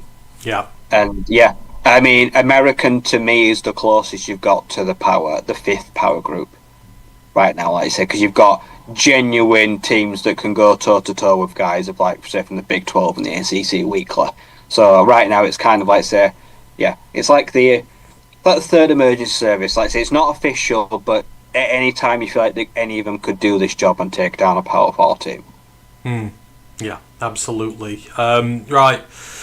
We'll move it on, and from one of the most impressive performances of the week to one of the most disappointing performances of the week. And no doubt the tweet deleting we were talking about earlier has a lot to do with the Clemson Tigers, and potentially we need to delete some excerpts from our preseason predictions and replace them. We need to do a masterful job there, but coming off the back of a loss last week, you think, maybe they're going to get the bite back, maybe they're going to recover, and they didn't. At home, in Death Valley, they do not lose in Death Valley at all. Going to Death Valley and winning is nigh on impossible, especially for a team like Syracuse, who were their opponents this week. Clemson were 17.5-point favourites for this game, and Syracuse walked into their house, took a massive dump on the field, and then left without so much as saying hello or goodbye. And I mean, one of the most befuddling teams all year, Ryan, in terms of what they're doing Syracuse came out and just were all over them. In terms of Clemson, their drives to start this game, they didn't look like a team. They don't look like the team that we were expecting to see this year with how much talent they have at their disposal. Syracuse quickly took a 10-0 lead. Steve Angeli to Justice Ross Simmons for the first touchdown of the game after 4 minutes from 12 yards out, and then Trip Woody, the kicker, hitting a 23-yard field goal. They got stopped at the Clemson 6 when they were threatening to score again, but 8 minutes in, this thing's 10-0 to 'Cuse. Clemson get a score back and you think, okay, here we go. Cade Klubnik to Bryant Wesco, who's having a tremendous season. He's just on a really rubbish team. It was a great catch as well because there was DPI called on it. He was still able to hang on to the catch despite having a defender illegally draped all over him. So that made it 10-7. But then in the second quarter, things just sort of got a bit mad. 2 touchdowns for Syracuse. Will Nixon, 9-yard touchdown run. Then Angeli found Darrell Gill Jr. from 22 yards out for another touchdown to make it 24-7. Now, Clemson did respond before the half. Adam Randall, the running back, he got a receiving touchdown pass out of the backfield for his trouble. So they went in 10 points down at the half, and you're thinking, okay, maybe Clemson are going to take from this and they're going to come out much stronger. They didn't score a point for 21 minutes of the 30 in the second half, in which point Syracuse tacked on a 50-yard field goal and a pass from backup quarterback Ricky Collins because Angeli went out injured. Again, Justice Ross Simmons, maybe the next big thing at wide receiver for Syracuse. Another great catch for him. Put Syracuse 34-14 up. It's a 20-point gap. And, Bryant Wesco gets his second touchdown of the day with 9 minutes left to bring it down to a 13-point game. But afterwards, Clemson didn't show much of nothing. They started getting turned over on downs. There was a fumble in there. There was an interception thrown. And then the last drive was turnover on downs. And Syracuse's 18-point dogs, Ryan, go into Death Valley and did what the Lions did to Baltimore. They just absolutely kicked them in the trenches where they're meant to be strong. And this Clemson team, which has got some of the best players in college football at multiple positions, falters once again. And at this point, it's hard to pinpoint where it is. The running backs are doing all right. Klubnik's doing all right. The receivers are doing all right. They get sacks on the D-line, but they continue to fall to pieces, and this season's threatening to go off the rails very early. Yeah. I think the season might be done. I think they may have shot themselves in the foot one too many times. And yeah, this week, when you look at the stats, it's kind of hard to work out, like you say, because Randall had 130 rushing yards. Like I say, he had a good yards per carry, had a receiving backfield, and they did a good job running the ball on only like 22 carries. So the running game wasn't an issue this week. But the fact is you're still asking Klubnik to throw, 60 times? 61. That to me is usually a disaster for success. Like I say, the guy is just, like I say, he's in the backfield holding the ball too long. Like you say, he's asking him once again to do too much. And when you ask him to do too much, yeah, you get bad interceptions. Like you say, you get ones where those players where you just know as soon as it leaves his hand, yeah, you're going to want that play back. You're going to wish you had it back because it was one of those where it was not good, it was sloppy. Yeah, Syracuse, great on the defensive line, good on the offensive line. That's it. They pitted their QB until they couldn't. Like, unfortunately, they've lost him. But for them, a great collective performance. They jumped out to an early lead, and it's kind of, I think the whole world's seen it now. You put Clemson under pressure, you jump out to a good lead, and then you kind of put it in, like say, the hands of the coaches and Dabo to kind of settle them down, calm the nerves, and like steady the ship. That they don't have that effect this season. It's not happening when they're going multiple scores down. They're not finding their ways to claw back into games when they would. So I think right now there's a big issue. Like I say, and I think there's talks to be had about the direction the Tigers are going in right now. I mean, hopefully again people can see the stats up. I mean, one thing that strikes out, the Syracuse special teams, Clemson drive started on their own 24. That's deep. and you're asking Klubnik to throw 61 times and he's starting at his own 24, I think maybe then we begin to see what the problem is. Like, he has to drive them down the field consistently all the time, and like you say, 61 throws just QB shouldn't be doing that. You look at the defensive stuff, 3 sacks, 7 tackles for loss. Maybe, considering they should have 2 top 5 picks in the next draft, maybe the defensive line is not playing up to expectations as well. I mean, the turnover battle, look, you lose it by -2. That's obviously a big factor in this game. A turnover look rate of 6.5 points. That evens out to 13 when all is said and done. And look at the yards. 522 yards of offense against Syracuse's 431. The yards were not an issue. The offense was not an issue. I think turnovers costing you critical field play, and just at the wrong times as well, putting you too far back. It's I don't know. It's confusing, isn't it? Yep. It's bad situational football. Like I said, they're having these spots in games where can't afford to have them. They're driving, they're getting close, they're racking up yardage, and then, like you say, a costly turnover as they get towards the red zone. All your hard work's done, undone, and you quickly see the ball going the other way. And it's those kind of drives where they do all the legwork, get to the red zone or get close and don't come away with any points. That, yeah, they're the kind of ones where you see their heads are dropping. They're like, bloody hell, we've just marched 60, 70 yards and we've come away with no points and we're going to have to do it all again. And like I say, it's one of those where, as a coach, you tell like you've got to forget it. Like, so you've got to get that drive out of your mind. It's been and gone, and you've got to say reload and do it again. But yeah, they're struggling to. They're still thinking about last week. They're still thinking about bad players, and it's shooting them in the foot at critical times right now. And yeah, we're at that stage in the series right now where they're on life support.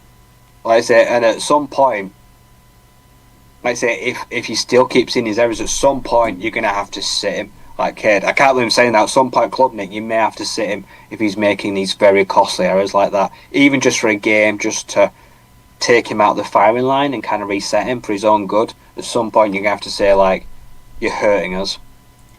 Yeah, because you just don't know what it is. You feel like something still doesn't feel right with the run game. Randall's putting up numbers, but it just doesn't feel like he's the guy. But you can't. It feels like some of those are a big handful of massive players, and then the rest of it is kind of just nothing. Yeah, it's so tough to try and pinpoint where it's going wrong. But it. And again, the defense, you've given up 20. Yeah, you've given up a lot. The defense probably should be doing better. But at the same point, it's like it's only so much you can do when the offense has 500 yards and 20 odd points. It should be doing a lot better than that. People in the chat seem to be, what Danny Matt goes, what's happening with Clemson? Such a flop this year. Yeah, Brett goes, Clemson, this is one time I'm not happy to be right. Said Dabo would get left behind if he didn't change his portal philosophy. It's costing him big time now, unfortunately. It's funny you should say that, because the one guy who's performing this year is Will Held. 4 sacks already, sacks in 3 of his 4 games. He's outshining TJ Parker right now. Like, if anyone's going to benefit from this year, Will Held's draft stock is going to the moon right now. Yeah, they broke their own rule and said we don't get big names. We went and got a big name out of the portal, and we're seeing the Will Held that we know and loved last year come to a big program under a lot of pressure, and he's living up to expectation right now. He's kind of come in and kind of just do his own thing. Well, he's doing it. Like I say, he's getting to the quarterback. He's killing drives. He's making big plays, being a nuisance, doing everything they asked him to be. As you say, it's the guys that were already here. They're not pulling their weight. No. And the stars are doing their job. Like Avian Terrell, targeted 12 times. He only gave up 4 receptions. That's 33%. He had 2 PBUs on the day. Isn't it? Like, Terrell's doing his job, but the other corners inside, they're going after other people because they don't want to go. I won't throw Avian either. No, they threw at him 12 times. Who the hell does that? Like, you just don't do it. You're not going to get anything off him. But for Syracuse, another team coming off a fantastic win, but now they're screwed because of their quarterback, Steve Angeli, out for the season. Torn his ACL, done for the year. It's like some teams have paid for wins this weekend with, prices you can't really afford. This is a fantastic win for them. It should propel them right into the ACC title talk, but if anything, it might have just ended it in the long run. Yeah, because now, like I say, we know Steve, transfer that was looking for his first real starting gig, and we'll think we pen this as a destination where we've just seen a quarterback succeed in McCall. Like, transfer quarterbacks can do well here. And like you say, as good as he's coming and started, he's already on the operating table, and that sucks. And their backup that came in and did okay in relief, like you say, but is he a guy I can hang my hat on now for the entire season and build on this win that seems very quite inexperienced? Probably not. So yeah, another team that is going to be left reeling, thinking like, what if?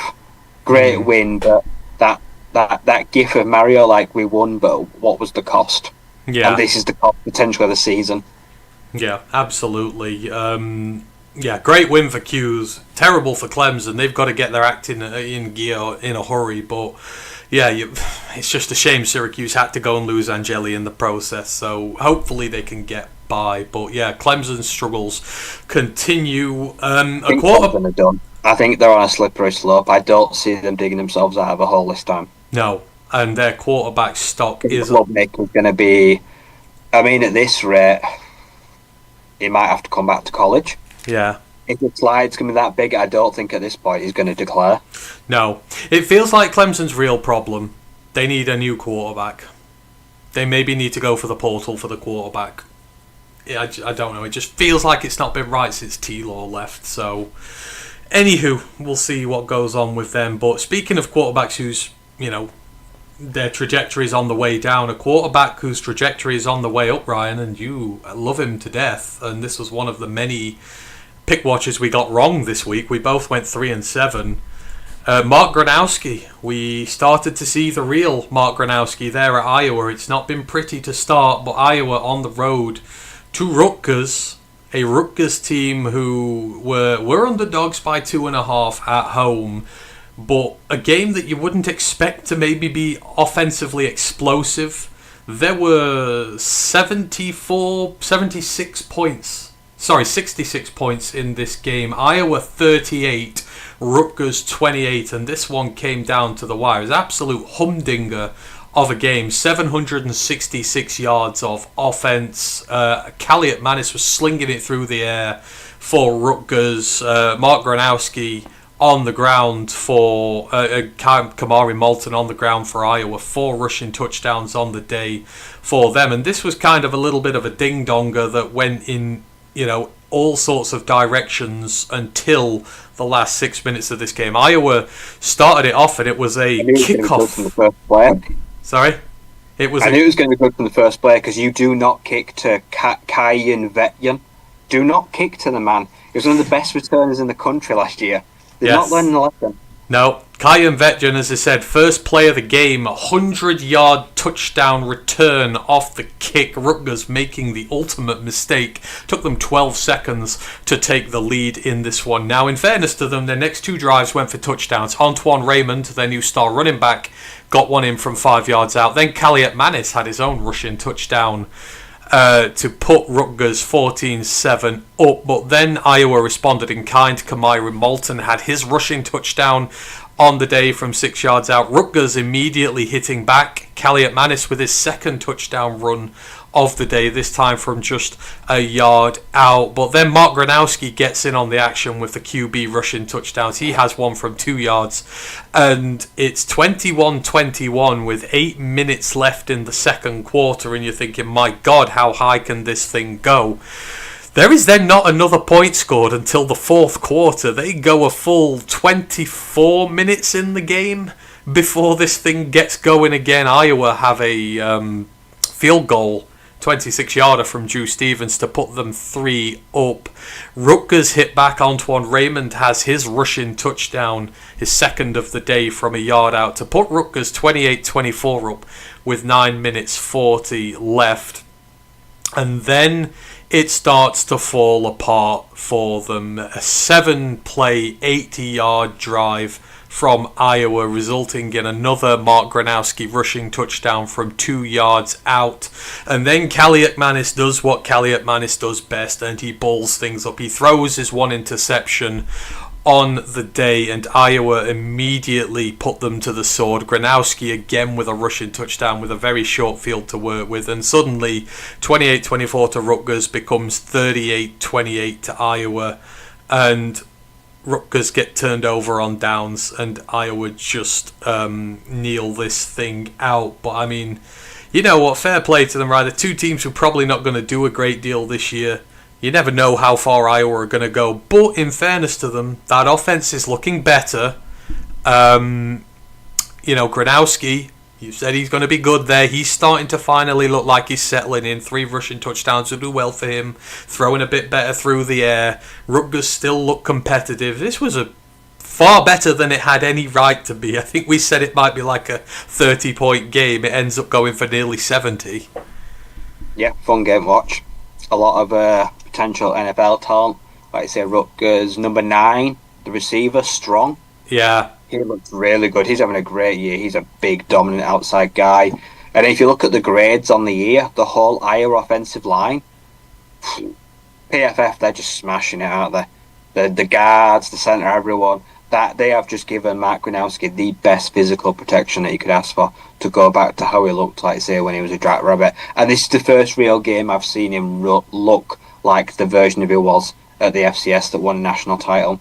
Like you say, delivering strikes, throwing in rhythm, doing really good in short yardage, showing that he's physical, he can kind of scamper out the backfield and get those yards. He looked really good on the day. Plenty of talent, like say, Iowa D-line, Max Llewellyn, a guy I'm definitely watching now on NFL radars as a potential pass rusher, but yeah, great guy. Antoine Reynolds, Raymond, he's looking like the future guy now in the backfield. Rutgers had a very, very good game here. He's having a nice year now for the young man. This was one of those games where very much back and forth, and I very much enjoyed it. Yeah, two teams that won't get, but hoping to both win ball games, but definitely could play a potential party pooper later down the line if teams don't show them respect they deserve. It's a shame Gronowski didn't have any more eligibility, really. I'd have loved to see him step up and make this move before this year, like I say. And it's nice to see Iowa finally have what they consider a good quarterback. It's just a shame that they won't have him very long. They'll be going back to the drawing board. Yeah, absolutely. That offense looks good. The defense, as I say, Herkit and Llewellyn, the two edges. We penned them as maybe one of the best edge rushing duos in the country, or potentially. They both hit a sack each. Obviously Rutgers did what they could. Kaliakmanis, for all intents and purposes, has proven me a little wrong. We used to think he was a little bit of a joke. He played a very good game. Yeah, he was. We used to think he was a little bit of a joke, and he was, but he's actually proving to be a very decent quarterback for them. And Ian Strong, as you mentioned, just under 700 yards and 5 touchdowns for them last year. He's 6'3", 211. He is their, wide out receiver. All 3 games he's played this year, all 100-plus yard games. 100 yards against Ohio, 116 and 2 tutties against Miami of Ohio, 151 at 19 yards per catch against Iowa. I mean, wide receivers are not what we've associated Rutgers with in the draft recently. It's been DBs and the occasional linebacker, but I mean, he does look a genuine NFL prospect, and with Kaliakmanis slinging it around like he is, keep stacking up these 100-yard games, you could witness one of the best receiving years Rutgers may have ever had. I don't know what it is, but I assume he could get well up there. Oh yeah, I think he's definitely going to be one that benefits from a good Kaliakmanis year. He passes the eye test at 6'3", 215.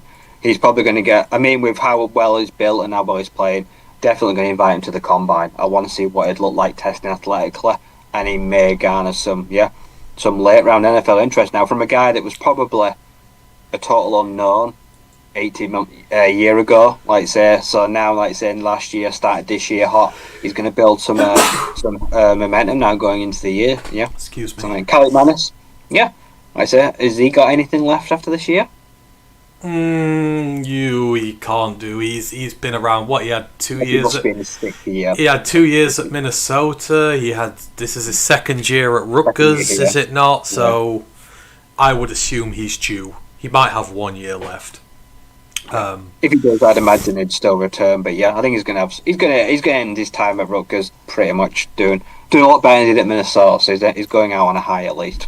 Yeah, absolutely. In terms of a few of the other results, Rice beat Charlotte 28-17. Virginia Tech, after firing their head coach, did away with Wofford FCS opposition 38-6. Interesting little story developing in the Big Ten here at Maryland, and I'm intrigued to see what you're thinking about the quarterback situation here. Washington, the quarterback, but 27-10 winners over Wisconsin.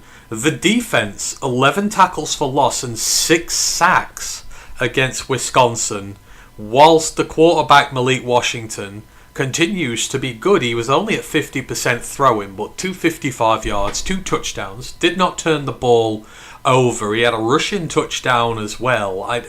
I know it's just Wisconsin, and I know they've had their schedule so far, but this Maryland team is 4-0 right now. They're 1-0 in the Big Ten, and we've said they've got a lot of big recruits on that team. They've got the top edge rushing recruit in the nation coming to that team next year. Like, he's a super 5-star recruit coming to this side. Like, maybe they're not going to win the Big Ten this year. We don't think they will, but a team that could potentially make a bigger splash than we expected this year. Yeah, they've hit the ground running, and they've hit the ground running well. And yeah, their true freshman quarterback has come in, and he's doing a very admirable job, like I say, against a division that's built on defense. So far, he's stood to test. And yeah, it's a Wisconsin team that, I mean, yeah, that's one of the hottest seats in the country right now. No way a head coach is lasted to end the season, because they do look bad. He's going to get fired, unfortunately. They need to go back to the drawing board, I feel like, the Badgers. But yeah, it's a big win for them, 4-0. They pick up first in division, like I say. Now, really, they've got some momentum. They've got some players behind them. They've also, like I say, got penciled in players that come in future, like the Terps. I'd like to think the future looks a little bit brighter than it did 24 months ago, when we were kind of laughing at them most weeks. Because they had like quarterback, like I say, they just threw for as many yards as they could. But like I say, still went on to lose games. They're finding ways to win now that aren't just, we will go air raid and hope for the best. Because it just wasn't working for them in the end. It kind of just was their downfall. But so far they've started this year, and they look a lot more well-rounded. Yeah, they do. They're looking decent, and one of 30 teams left in the country unbeaten. Bigger tests lie ahead for Maryland, but we'll see how they get on. Brent goes, the Badgers are looking fraudulent. They've looked fraudulent ever since Luke Fickell got there. I just don't know anymore with them. But, segueing on that, they're not as fraudulent as another team in the Big Ten, who this week went 0-29 against ranked opposition. They have not beaten a ranked team since the last time me and Brent disagreed with one another on a subject, and that's so many years ago now that I was probably just a kid at the time, and we didn't even know each other at that point. Nebraska, I don't even know if they should go in the fraud category. We should know better than trying to think that they're going to do anything with themselves against any semblance of a team that is good. But the Michigan Wolverines, to their credit, go to Nebraska, win 30-27. Nebraska, I believe, because I was watching this earlier, never led at any stage of the game. And it's really sad because that stadium makes a great racket. The Cornhuskers fans are some of the best you will find, and it is a incredibly intimidating atmosphere. Unfortunately, the only thing intimidating about the Nebraska team maybe is, the colour of their shirts. Apart from that, they're about as fraudulent as you can get, and we're witnessing, say it quietly because I don't want to think we've been too nice about Michigan. We're witnessing, even with Blake Corum, maybe one of the greatest seasons from a running back that we're going to see out of that franchise at some point. Bryce Underwood is not lighting the world on fire at the moment. He doesn't look great, but he's a true freshman. He's not going to. But, he's got one of the best running backs in the entire country at his back, who's carrying that offense whilst he's learning in Justice Haynes. What a portal addition for Michigan. But, they go in to Nebraska and, they beat them down. And don't let the 3-point scoreline fool you. Nebraska got a late garbage time touchdown and had to onside kick it. There was no real danger of Michigan losing this one, for the last quarter of this game. Nebraska just continue to be fraudulent as fuck. And Matt Rule, I don't know what's going on. They're 0-29 in games that matter. They're probably the most fraudulent team in the country. Can't win when it matters. But it's still a good win for Michigan. A young Michigan team developing. Yep. Are we allowed to open a dialogue about Dylan Raiola being a show pony? To me, that's an absolute bust at this point. Oh, yeah. That is... He's got the numbers to me, but... Nah, I don't think he's doing a good job at all. He started last season well, fell off a cliff. Like saying the numbers in this game will look good, but I just don't think he's a leader. And the whole copying Patrick Holmes thing now, he's getting corny. Like saying he's losing games, and I think he's going to become a bit of a butt of everyone's jokes right now. As you say, they were in there, but were they ever really in there, or were they kind of just hanging on to the coattails? I kind of feel like it was the latter. And as you say for Justice Haynes, when you're following guys like Donovan Edwards and Blake Corum, like say an elite rushing duo, the guys that have been in the Michigan backfield in recent years, Justice Haynes coming in, like say, looks tremendous. Like say, he has been another one of the best portal additions in the whole country. He's leading a quarterback. He's doing what he was expected to do. You bring in an experienced running back to try to take the pressure off a quarterback that, he's clearly not ready yet. He's talented, but right now he is not ready, and you can't rely on him to lead the team. So you've got to get someone in that's willing to put the rock and put the offense on the shoulders, and Haynes is doing that fantastically. Like I say, Bryce will be the guy. He will get ready. He will be there. I've believed that in flashes. It's just not now, but I don't think anyone thought it would be. So I think Michigan, with what they're working with right now, great start to the season. I think it's going actually pretty well. Like I say, like Justice Haynes. Yeah, I think this is definitely the best stopgap he could have made for his NFL draft stock. Yeah, and it's no coincidence that this Michigan's team's improvement is also coming with an improvement in its defensive line, which sacked Raiola 9 times, just shy of the beating that Jackson Arnold got, but Dylan Raiola took one hell of a pounding in this one. You look at Derek Moore, the outside linebacker, 3 sacks on the day for him. Rayshawn Benny, who is the outstanding prospect, he always has been on that line.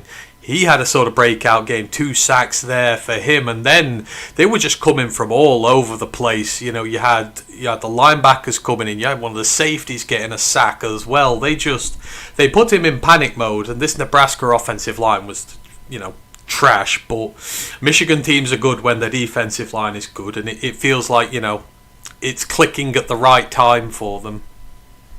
Yeah, Michigan's always good when they can rely on their defensive line to be drive killers and give them good field position and get them the ball back, and then they can go back to work. And they've slowly built up now. They're slowly moving through the gears. They're gelling quite quickly. They're looking good, and right now they've built themselves a good platform to work from this season. As you say, Raiola will do his best to hang in there this year, but if his O-line's going to play like that and get him killed, we will see the losses start to rack up pretty quickly. We know Matt Rule's cooked. The moment he started that podcast, I knew his days were numbered. He won't be at Nebraska very long. No, he won't. Again, 0-29 against ranked opposition. There are teams like Vanderbilt who don't have records that bad. Like, at this point, it's just... I think the attractiveness as him as a coach is probably about to end. And it's sad, right? Because it is, like, you get to the start of that game, the noise is immense. That stadium is intimidating to go and play at, but you as a ranked team know that you can go there, play professional football, you'll win, which kind of takes some of the allure off it. It's really sad. Someone needs to go to Nebraska, get that program right, and football will be much better off it. The Big Ten will be especially better off for it. And why not end this? Because Brent harps on about him constantly, and he's absolutely right too. The emergence of a brand new linebacker at Michigan, Cole Sullivan, in his first season as a starter, just played the 14 snaps last year, already making an impact in all facets of the game. He's grading out at 87 against the run this year. He's got 2 sacks on the year, 16 tackles, 9 run stops, and 2 interceptions as well. Although Raiola was cooking him this week, when he was in coverage. He did get his own back and get one of the picks in the game. So, but Cole Sullivan, certainly, he's got a lot of tread left on the clock. It's his first year as a starter. Still 4 potential years here for him. Brent is absolutely on the money with him.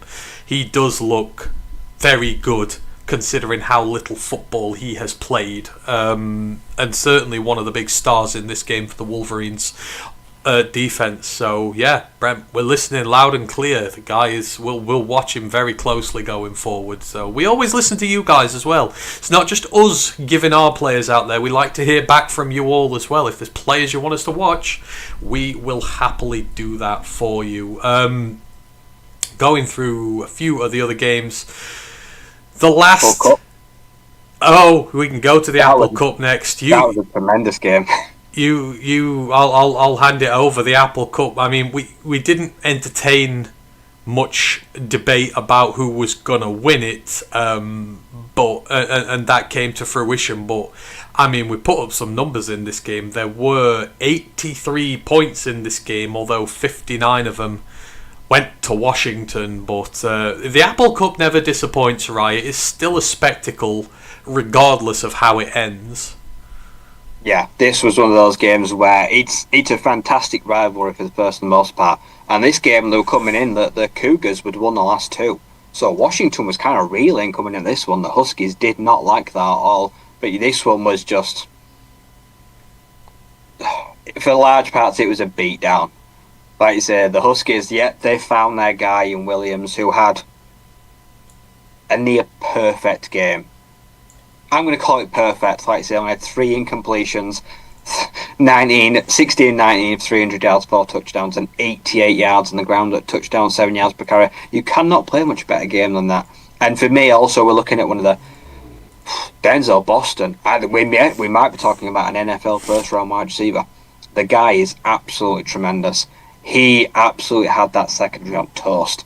He used every bit of his length and muscle in that game to rack up, like say, his 107 yards and 2 touchdowns at 17 yards a carry. So absolutely fantastic, let's say Washington State, they tried the hardest. Eckhouse, that won the starting job last year, like say, asked to run the ball 36 times, throw 36 times, because the Washington defensive line and the linebackers, like I say, held them to like 20 plus positive yards if you take away the 6 and the running backs. Absolutely decimated them. Eckhouse threw 2 picks, unfortunately. Both the safety, Alex McLaughlin, he actually had a pick 6, did the Washington safety, who was one of the big transfer players that got out of the portal this year. Had a tremendous game on the back end with 2 interceptions. But yeah, this was one of those where it got out of hand very quickly, and that Washington State, unfortunately, they were the epitome of their own demise. Their defense, secondary couldn't catch anything, turnovers, bad position. But yeah, Washington ran out this, and in the end, it turned into an absolute rout for a very chippy game as well. These 2 teams do not like each other, and their players do not like each other. It was bad blood at a lot of times. It was one of my favourites. But yeah, Huskies get the Apple Cup back in a very dominant, deserved fashion. Absolutely, and what about the running back as well, Jonah Coleman?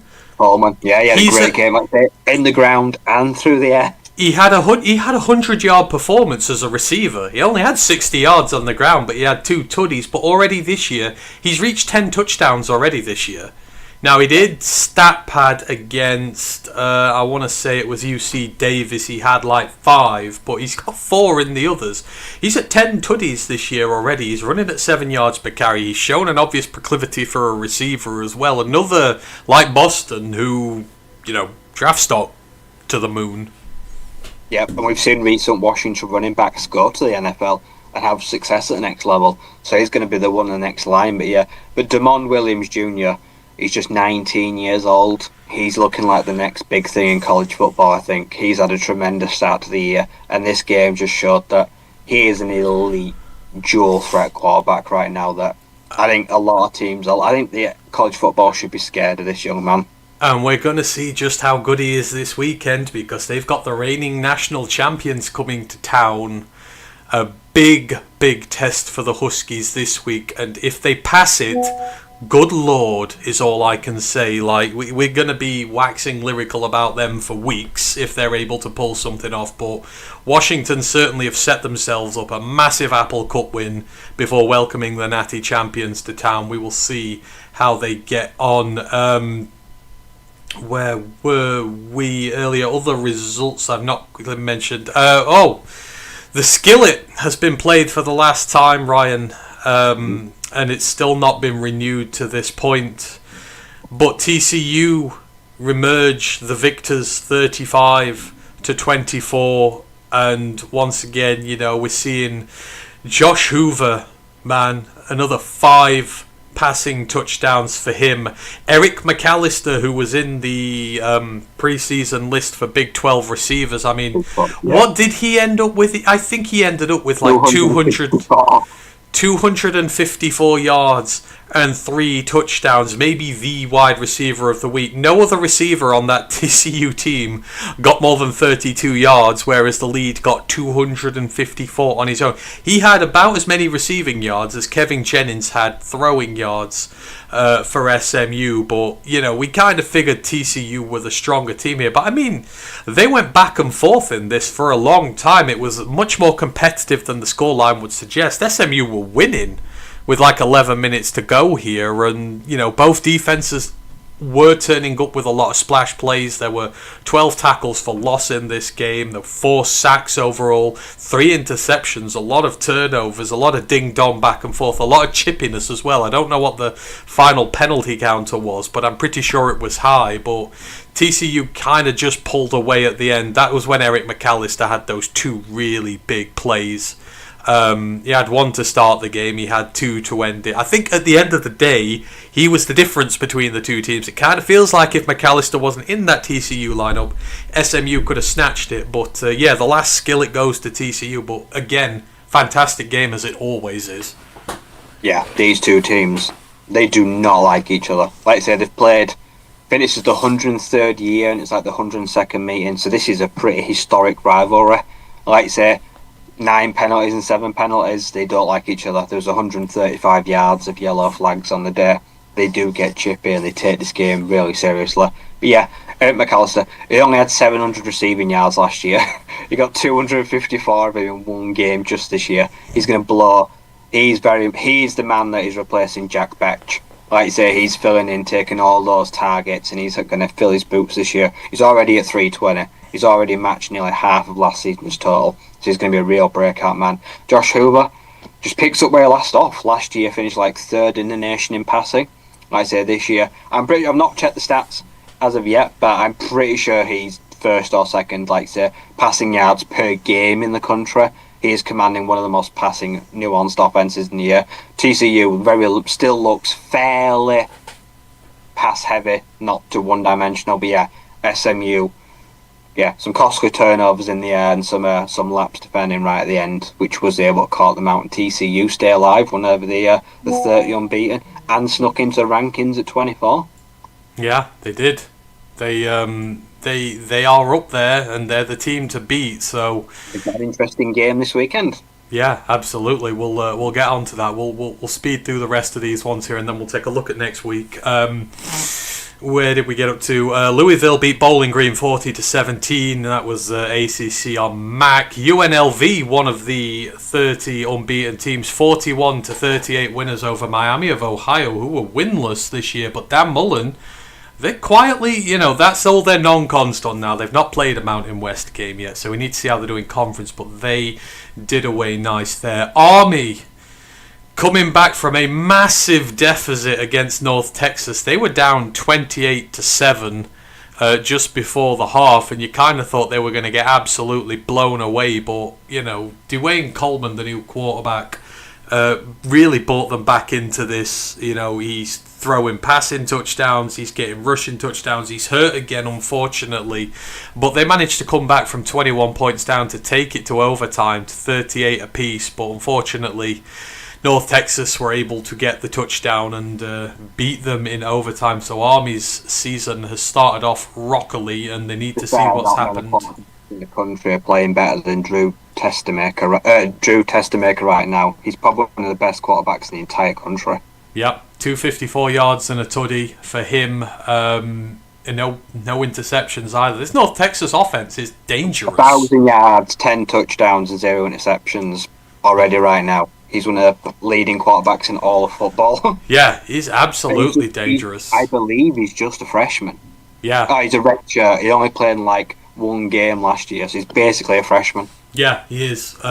But, great resilience from Army. They're 1-2. That was an AAC loss, so they need to come back from it. But they've got the foundations to do well going forward. USF smashed South Carolina State. Tennessee smashed UAB, although they gave up 24 to them. Central Michigan beat Wagner 49-10. Oregon destroyed Oregon State in the rivalry game 41-7. Oregon, big performance needed from them this weekend. FSU destroyed Kent State 66-10. Ole Miss destroyed Tulane 45-10. We said that might be a potential upset, but Tulane didn't turn up in that one. Notre Dame won their first game of the year 56-30, but they still let Purdue drop 30 on them. I ain't convinced of them in the slightest. Like, letting that Purdue team drop 30 on you is not a good indicator going forward. Yeah, like I said, Reese Brown, he's playing better for Purdue, like I say, but they're still, as a whole, not there yet. Not a great football team. The Notre Dame defense did not cover themselves in glory at all. It's a good thing that offense was, finally for once, all singing from the same hymn sheet and dug them out of a serious hole. Otherwise, they could have fell foul of a nasty upset there. Yeah. And they get some snaps for Kenny Minchie as well. And CJ Carr only threw 11 times. It was all rushing in this game. So, his job is still not secure there at the moment. The team you're watching this year. Big win for them. And big bad Bill Belichick doesn't like college football and big games because his team, for the second time in succession when faced with good opposition, absolutely blown out the water. A meager 212 yards of offense. UCF win 34-9. And, again, it didn't seem like they needed to do much to win it. Taven Jackson looks a revelation. He's on fire. He looked tremendous. But UNC looked doggone awful. Oh, yeah. It ain't working. No. Bill is not the man. The team isn't great. The squad's not there. Bill what? Bill won't. I don't think Bill would dare let him fire him. He'll resign. No. And it seems like Gio Lopez is getting injured every game. Yeah. Don't know what to say. Gio Lopez, yeah. It continues, if it's not, lunging for more yards and getting hit, it's getting battered behind line of scrimmage. The poor guy is taking a hell of a beating this year already. But 34 passes for 143 yards. 4 yards per pass. It's negative. It's not attacking. It's not like them. I think at this point, even if Lopez is healthy, I think I just kind of go with Max Johnson. Yeah. Like I say, I'm pretty sure at this point, I have more faith in him, and he's got serious SEC experience. He's the former LSU quarterback, isn't he? Yeah, he is. Yeah, like I say, I think I just give him the job at this point, really. Because, like I say, Lopez, you can't rely on him. That's the thing. No, absolutely not. Other games, UConn beat Ball State. James Madison beat Liberty quite healthily. Eastern Michigan, massive win for them over Louisiana, who were in the Sun Belt title game last year, but they've started 1-3. Not good for them. Troy beat Buffalo. We predicted that one wrong in the pick watch. Western Michigan beat Toledo. Toledo had a rough start to the year. Ohio State beat Gardner-Webb. Duke beat North Carolina State. We're not going to talk about that game. Mississippi State took down NIU. Mississippi State are 4-0 this year.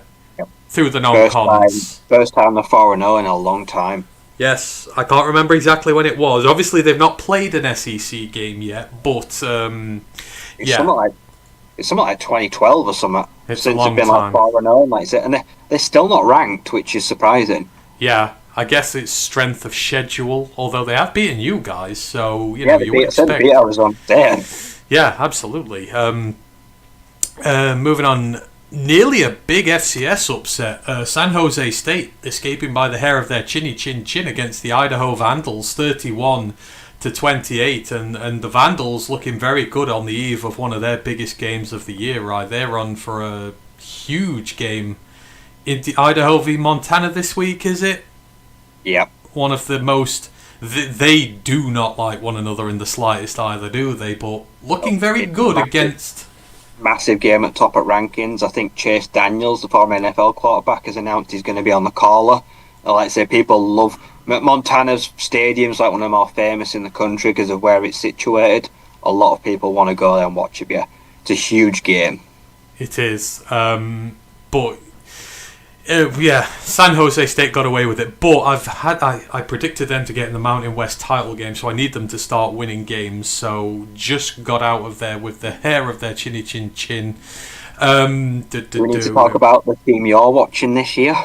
Yeah, we'll get to them. I'll get to them on the list here. They're not very good. Georgia Tech beat Temple. Kansas whipped West Virginia. Delaware absolutely thrashed Florida International, which is another take I'm going to have to take back this year. But the Fighting Blue Hens are 3-1 this year. They're now 1-0 in the CUSA. I think intrigue. We've now got to label them with intrigue, the Fighting Blue Hens. Yeah, they have taken to life at the FBA level like it's nothing. They've come up straight away and they're already making their impact felt, and they do not look out of place whatsoever, despite the budget probably being minuscule compared to the other teams in that conference. I think they're going to, like I say, it's one of those where it's a free hit because they know they're not eligible, which means they can go out and play like football without repercussions. They can take risks and gambles this year and find out what's worked, kind of like James Madison did when they came up, and they're already going to see the benefits of this year, but hopefully a healthy win-loss ratio while they're finding their feet.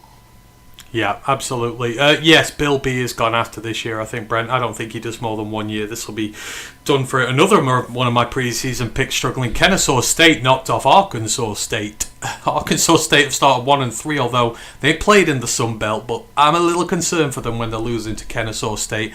Akron beat Duquesne, and then, yes, the team I was looking forward to watching this year very much when I got them picked, South Carolina against number 23 Missouri, and you know, fallen off, I think. I mean, Sellers didn't play bad. No, Lenoris Sellers. Look at the rushing numbers, and oh god, it's terrifying.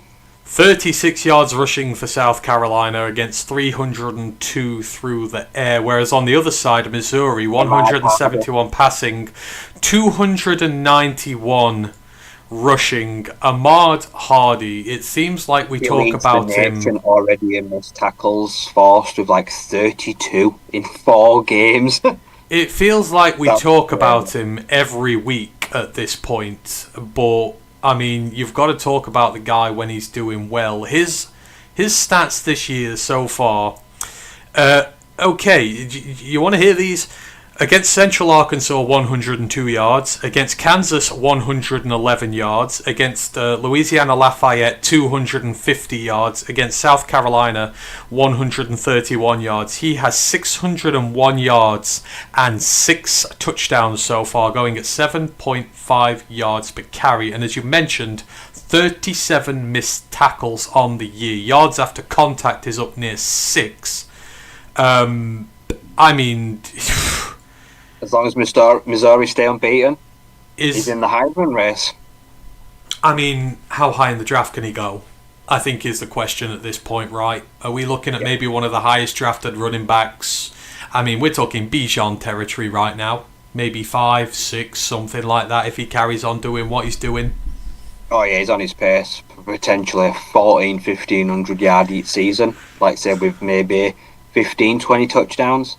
That's got to give him consideration, like you say, as a first round running back. It's going to be one of those where when he decide, at what point does he decide, like you say, coming back, enter the draft, he's going to have a big question to ask himself after this year.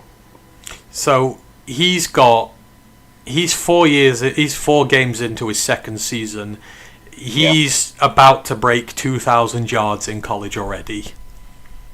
And he's not even really into his second season just yet. Like, we're looking at a potential 6,000 yard rusher by the time that he's done. Even if he gets that far, hell, he might not even get that far. He might do 3 years and declare, and who will blame him? 4,500 pounds a year. Yeah, it'd be a lot for a first round pick in 2027. And what is he, still like 19? young 20, something he's like not that. even 20 years old yet, I don't think. But Mizzou, I mean, I still have reservations. On the defensive line, Mr. Young. Which one, sorry? Zion Young. Oh, yes. Yeah, he's getting a lot of buzz now, like I say, this year. Like I say, last year he was good. This year, like I say, he's very good. Yeah, 9 pressures for him in this game. A sack, 2 hits, and 6 hurries was just like a rash. Again, 5 sacks in this game. Lonoris Sellers was given no time whatsoever to throw the ball. He was under consistent pressure. The South Carolina O-line is young, and there's transfers in there, and it's not, gelled so far. It's struggling on defense. Brian Thomas was good in this, but their star, Dylan Stewart, he's just on holiday at the moment. He's not having the impact we all thought he would. And they're missing, they lost so much. They lost most of that defense last year. What, 7 of them got drafted or were undrafted free agents last year? It's a lot to replace, and they've not and they're going through that process at the moment. It's tough. It feels like next year might be the year for them, but they're going to have to hold on to Sellers, and they're going to have to keep him healthy. There's not a lot good going on right now.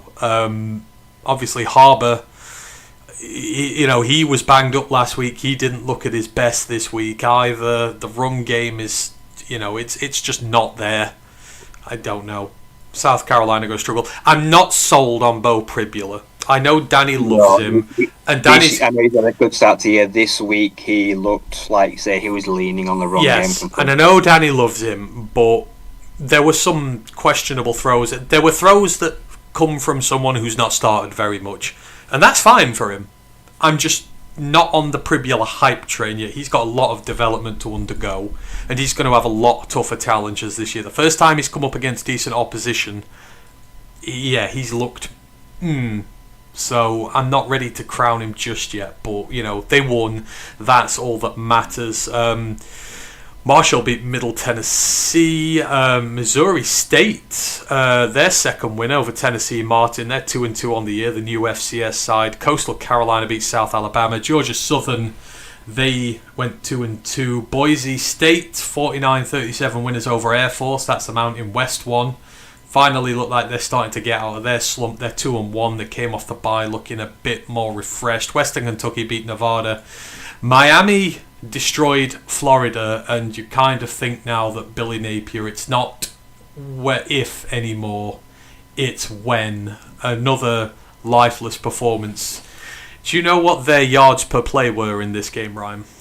2.7. Yeah, it's about 2.5. 52 offensive plays, 141 offensive yards, 61 in the air, 101 on the ground. DJ Lagway was 12 of 23 for 40 yards, and he got sacked 4 times. And I think I'm all aboard the Reuben Bain Jr. to Detroit train now. I think I've climbed on board.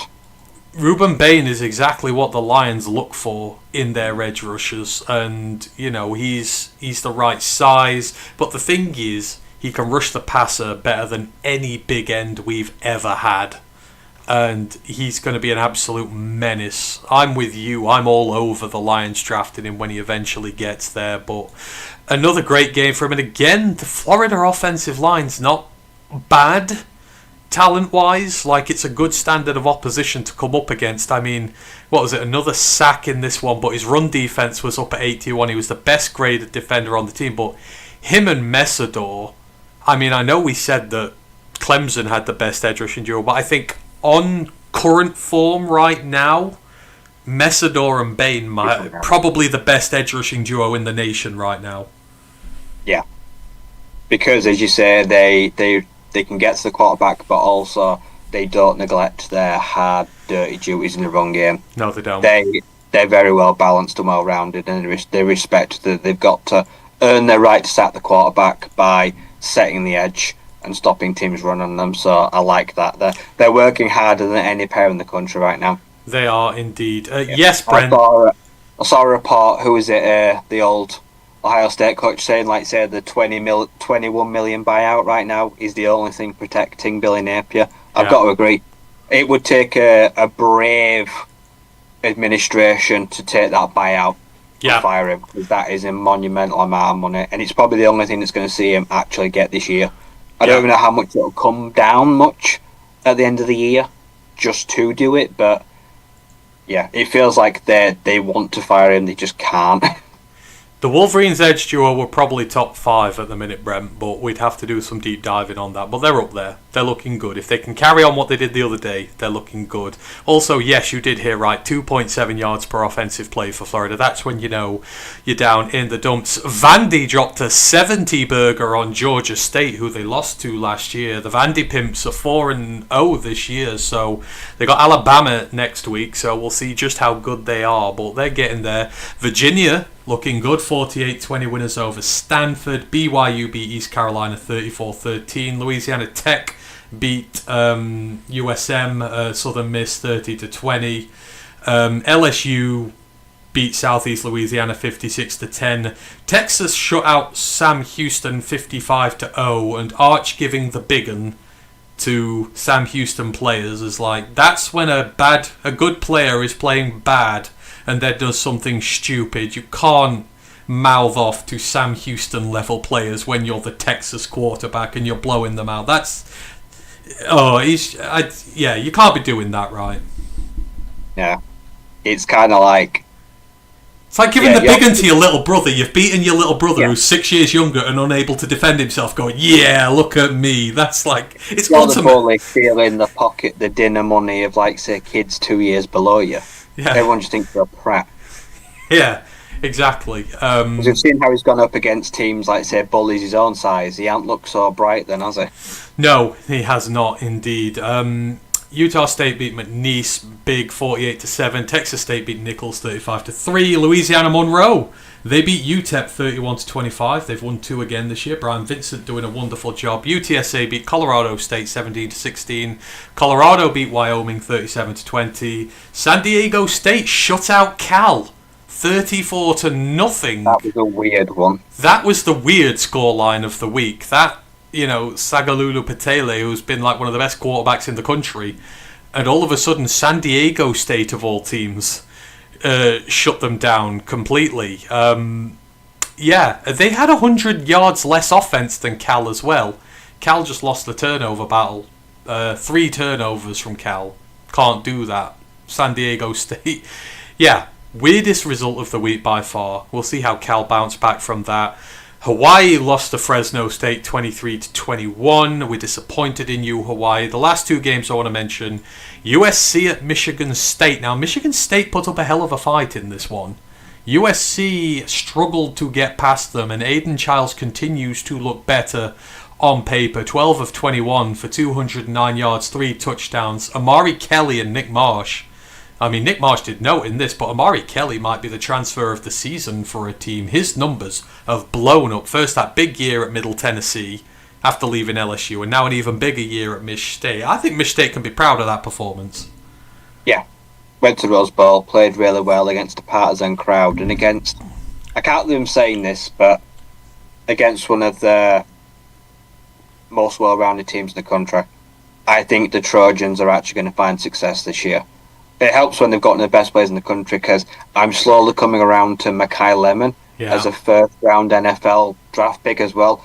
The guy has started the year and he looks outstanding. He absolutely cooked them. He did. And he was like the standout there, but Michigan State really did well. USC, I've got USC making the Big Ten title game. I feel good about that, to be fair. Maeva looked great. He started the year incredibly well, picking up where he left off last year. Yeah, believe in Jordan Maeva, so USC absolutely have the chance to go all the way this year. And then finishing it off, you had no faith in them whatsoever, but your Sun Devils went to Baylor and they put the beating down on them. I mean, it was a walk-off field goal. There must have been some nerves in there, but Arizona State, they win again, right? They take down Baylor, and Baylor continue to disappoint this year. They have just been so underwhelming, and once again, It's just this defense is holding them back. Like, if they could just have a good defense, they could be great. Robertson's doing everything he can. I mean, don't get me wrong, there's been some costly turnovers, and there was a poor turnover in this game. But his numbers, he's given his team multiple opportunities to win every game this year. Let them down. Like I say, and it's what's funny is Arizona State last year had to have like mid-season kicker trials. Kenny said, please come and try be our kicker. 4-4 this week of a walk-off game winner. Like I said, they finally found some special teams which will come in clutch. But yeah, Sam played okay. Like I say, did well. But yeah, to say Kanye Udo was like the big pot audition, Raleek Brown, he's only forced 7 less missed tackles than Matt Hardy. He's one of the best running backs in the country right now, and they're leaning on him heavy. And John Tyson just continues to prove he is head and shoulders wide receiver 1 in the 2026 draft class with a stellar performance. But yeah, the defense finally came up this week.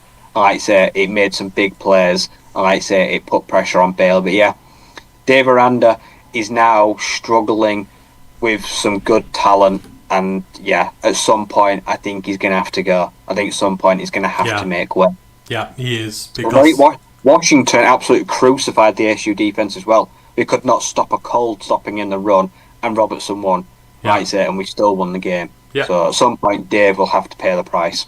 Absolutely, he will. I love them, but yeah, their defense is doing badly, and they're not doing well. And like I say, late in the fourth quarter, they're struggling to see games out. Yeah, they're the stepchild right now. We're trying to love them, but we just can't at this moment in time. So yeah, Baylor let down again, but good win for ASU. Right, that is everything for week 4. We are through that, so let's get the pick wash out of the way. Then maybe very quickly we'll look at some stat leaders because we've been going a while. We started a bit later this week, so if anyone's got any questions before we get out of here, let us know. But week 5, slating to be a massively stacked week. We've got 1, 2, 3, 4 top 25 matchups and a whole host of other slates here. And we're starting off here, right? Number 1, Ohio State, travelling to Washington. We've just talked about Washington. The Huskies done everything they can this year to look good. They've just beat back the Apple Cup from the cold, dead hands of whatever is left of Washington State. But this is going to be the biggest test they face all year. But they're at home, and we've seen Washington when the likes of Oregon, who have been heavily favoured, have come into town, and they've got a big game mentality about them.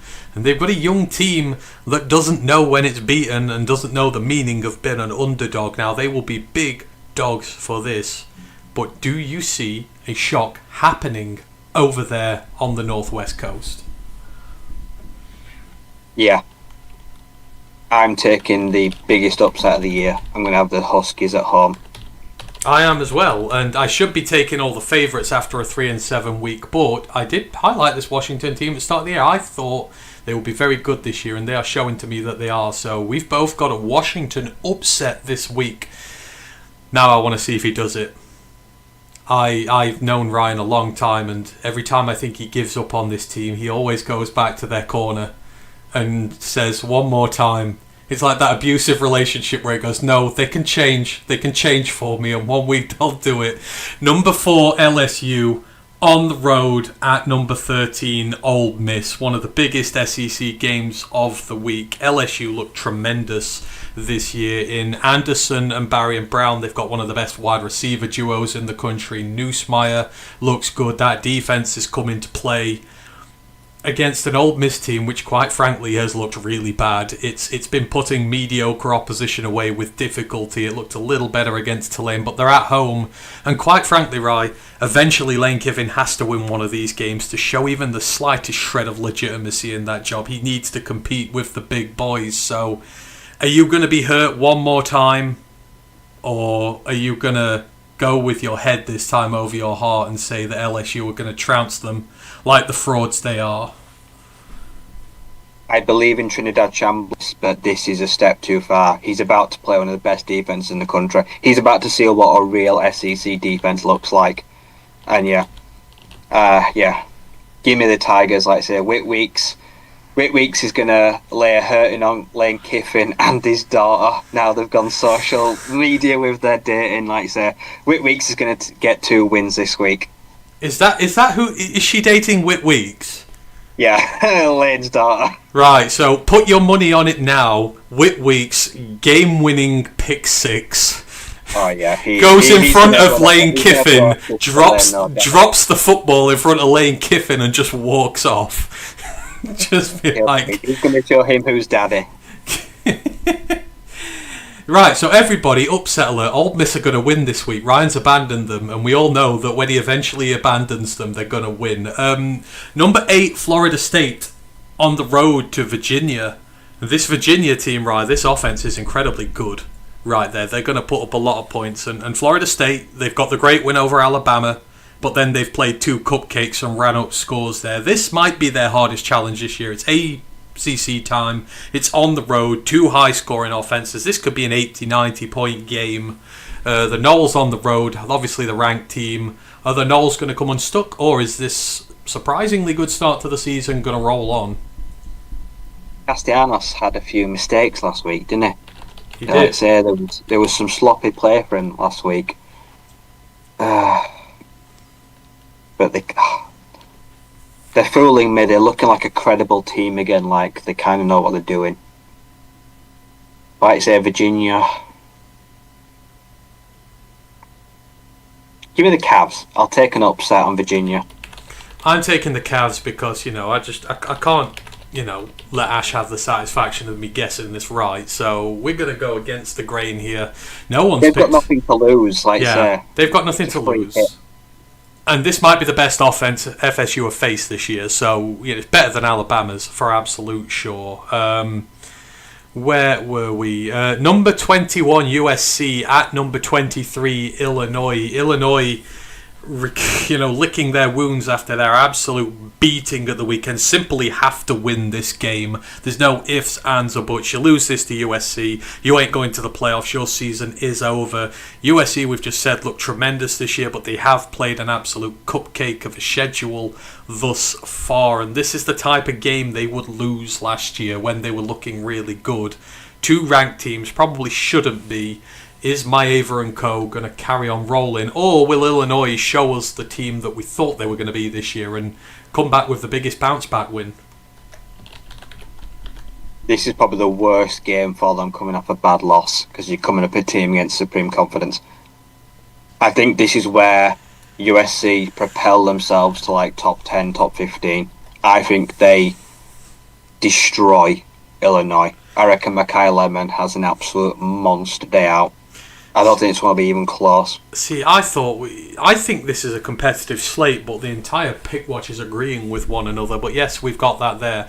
Number 24 TCU on the road to your Arizona State Sun Devils. The Sun Devils keep finding their way in. You abandoned them last week, but your team you like against the team you support. This is kind of like choosing between your 2 favourites. Do Arizona have what it takes in them to stop this TCU offense? After seeing what Baylor did to it through the air, TCU were a 2-side ball thing. But it's at Arizona State. Who have you got? Still feeling different. I'm still taking TCU. Every team has hurt them through the air. Okay, right. I will take Arizona State. I think I will go with them. I'm usually good. Arizona State never usually let me down, so we'll see. Now we've got the 2 big ones, and one I'm hoping to be live for on Saturday. Number 6 Oregon at number 3 Penn State. Both teams are unbeaten. Both teams played unbelievably simple cupcake schedules so far. Neither of them have been tested in any way, shape or form. They've just been stat padding for the purpose here. I mean, a team, Ryan, Oregon, that traditionally does falter in the big games against a team at home in Penn State that always falters in the big games. I don't know who this is bigger for. It feels like it's bigger for James Franklin, but you've got this young quarterback in Oregon, you've got the experienced quarterback in Penn State, you've got the best running back duo in the nation at Penn State, you've got one of the best defenses in the nation, but coming up against an Oregon offense and a defense which has performed very well this year. This is, I would say, a must-win for both teams because you're going up against Ohio State this year. Neither team can afford to lose it. It's one of the biggest matchups of the year so far. We don't know what either team's like in a competitive game just yet. Who wins? Do the perennial chokers at Penn State choke another big game, or do Oregon choke this one on the road?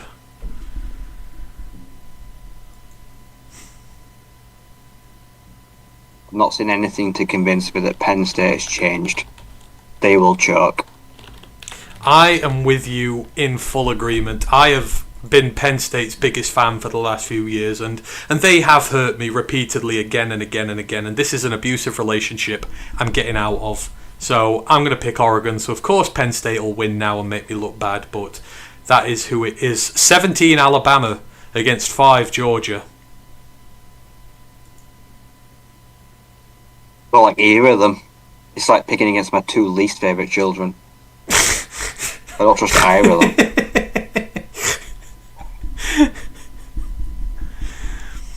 I mean, I don't like Gunnar Stockton, but I just feel like he's making mistake-free football. I think Georgia will win this in the ugly, most unlikely fashion and probably not deserve it. I'll take the Bulldogs. See, I'm going to go the other way. I still believe in Kalen DeBoer. He always eventually gets to where he wants to. I think this is the signature win he needs, and this would throw a proverbial... I think Alabama have to win this. Yes, they have to win. Season over, if not. So, they've got to. So I've got Alabama winning this one here. Louisville at Pittsburgh. Pittsburgh obviously coming, licking their wounds off the devastating defeat in the backyard brawl. Louisville looking much better this year. But they're on the road. The ACC is unpredictable. Who have you got in this one? My confidence in Pittsburgh has been dented. And I know I like the defense. I just feel like Louisville are tricky, like I say, and they're the perennial ACC spanner, and they do cause them kind of headaches. I'm going to take Cardinals. I don't know, it's not really an upset. I feel like this one's a straight 50-50. They both need it as bad as each other. Okie dokes. Then we got the Rio Grande rivalry, New Mexico State at New Mexico. Who have we got in this one? Oof. I'm taking the Lobos because of that run game. It's very deadly. And NMS have not been the same since Jerry Kill left. But everything can happen. Give me a state upset. Ooh. I'm running behind. I've got to swing for the fences in some of them. Okay, he's going for New Mexico State. And then the last one, I've thrown this in as a deliberate banana skin this week, so I'm trying to see if I can tempt anybody into it, and they've not bitten so far. Number 16 Georgia Tech on the road at Wake Forest. They've got one of your favourite running backs in the country. They've got one of the best deep threats in the entire country. They got a gash quarterback, but this is Georgia Tech. This is more on Georgia Tech losing this sort of game when they've done very well, but they're unbeaten. They've got the win under Clemson under their belt. This is where these are the games they've got to start winning more than anything. It's not the high-profile games. It's the banana skin against lesser teams. You willing to bet on Georgia Tech one more week, or do you think this is where they finally slip up and show us that they are again fraudulent?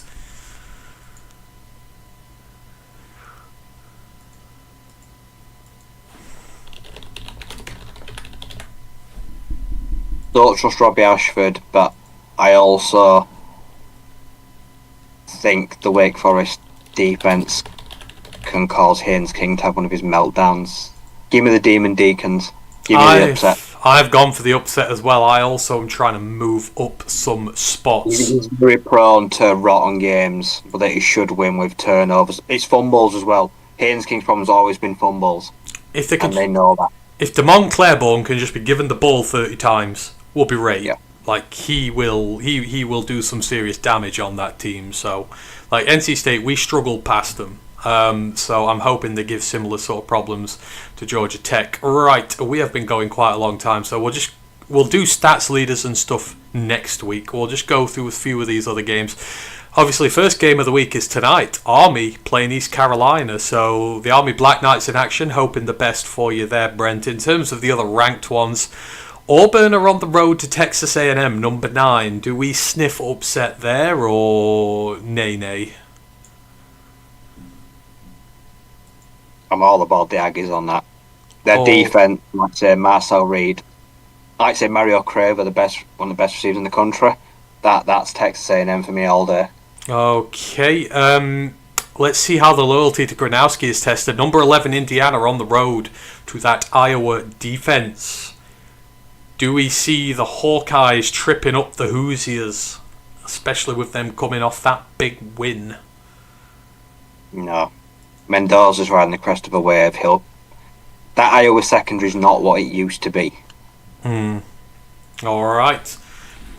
Tennessee on the road to Mississippi State. Undefeated Mississippi State, although it is Northern Illinois, Alcorn State, Southern Miss, and Arizona State.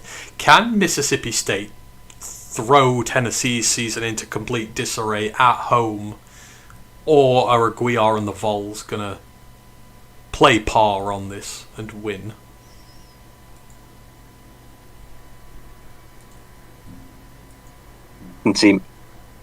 I can see in Mississippi State. I think Tennessee will underestimate them, as they say, because of their schedule.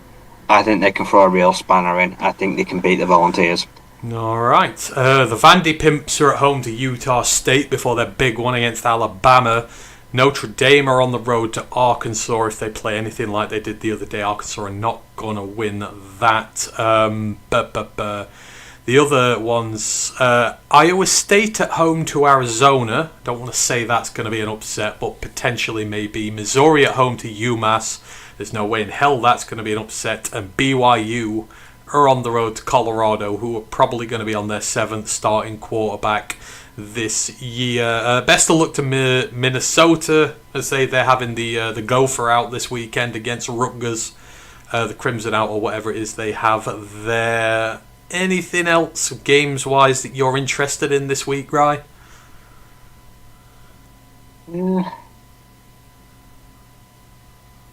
So it feels like this week's a lull. I mean, outside of the 4 big ones, yeah, the middle tier seems a little lacking this week. I don't think there's a great deal. I think we might have a quieter week this week. But who knows? We come into all these and then all of a sudden, we could have upsets galore. I think that's about it. So we're going to leave that there this week. Anything else you quickly want to mention before we get out of here? Or are you good? Good. What do you think? Do we think will we see another head coach this week, do you think? Another head coach? Now, I think the ball will start rolling. Another head coach fired this week. Ooh, that's good. Hang on. I'm going to have a quick look. I'm going to see the bottom 25 college football rankings to see who's in there and who might be struggling. Clemson at 25, Duke, Colorado, Northwestern, Boston College, Florida, Kansas State, Oregon State, Coastal Cal, Georgia State, Central Michigan. I'm just at UCF. And now they won't fight linemen this mid-season, I don't think. No, Virginia Tech, Akron, Oklahoma State, Eastern Michigan, Virginia Tech, they fired theirs. Boston College against Cal. So Cal need a bounce back there. They really do need to. I don't think there'll be a coaching change. I think Bill's alright for now. Northwestern will be fine. Duke, maybe? No, I think he's fine. Bounce back win, I suppose not, no. Who's really under pressure right now? Under pressure? I can't think. Oregon State's head coach is fairly new, isn't he? Yeah, he is. Luke Fickell. I was thinking that, yeah. Or Sam Pittman. If Arkansas get truly blown out by North Carolina, then potentially there. But I think Fickell might be the one. I think he might be who do Wisconsin play this week, or are they lucky enough to be on a bye? They're on their bye week. So he might be safe for another week, unless they decide to do away with him. Their next game's against Michigan. good luck with that next Saturday. So maybe that might be the end of him if Michigan come in and do in there. Right. Kentucky, South Carolina this week. That's going to be a very interesting game. No, it's not. South Carolina are going to win. If I swear to God, if we lose that. I mean, I don't know. Kentucky are frisky this year. That D-line's good. I fully feel like Kentucky upsetting coming. We'll see if there is an upset alert there. But yeah, potentially a lot to look forward to. We'll see. And then we'll say the FCS has got its big one, right? Idaho, Montana. When is that? That'll probably be pretty early if it's in Montana, Eastern time. Is it on Saturday? I believe it's on Saturday, yeah. Yeah, North Dakota State are at home to South Dakota, but none of the other big ones, I think, are after one another this week. So that'll be the outstanding game there. We'll let you know all about that when that goes on. It's Sunday at 3:15 a.m. Oh, Lord. So might be able to get up. Be able to get up early. I'm pretty sure as well, FCS rankings should be out soon. Yeah, we'll go through ranking. We'll go through the AP rankings. So I'd say in the next couple of weeks, we'll get the first lot of rankings soon. Yeah, absolutely. We'll go through all the rankings and that next week. We'll make some time for that. But yeah, appreciate everyone who's joined us this evening. It's been a long one, but again, we fit college football into one show per week, so we have a lot to go over. But hopefully, we put it through in a way that you enjoy. Next up will be the Cleveland Browns preview at some point on the main Lions podcast, probably tomorrow or Saturday. Then me and Ryan will be back next Wednesday, I'm hoping, and we'll be going through week 5 and we'll go through some of these stat leaders, and we will go through some of the rankings and all that and start working that out. There's a lot of shows coming up, so keep an eye out. Roar of the Lions UK. We'll let you know when we're going live, and we'll see you again very soon for the next one. Brent goes, Wisconsin won't wait until the end of the season to fire their coach. No, Fickle's on a thing. They'll fire him early, I think, if they have some more bad losses. So yeah. All done. You can find us at Roar of the Lions UK all over the internet. Have a good night, Brent, Mile Marker, Lisa, everyone else who's been in the building. We appreciate you all, and we will see you next time on the pod.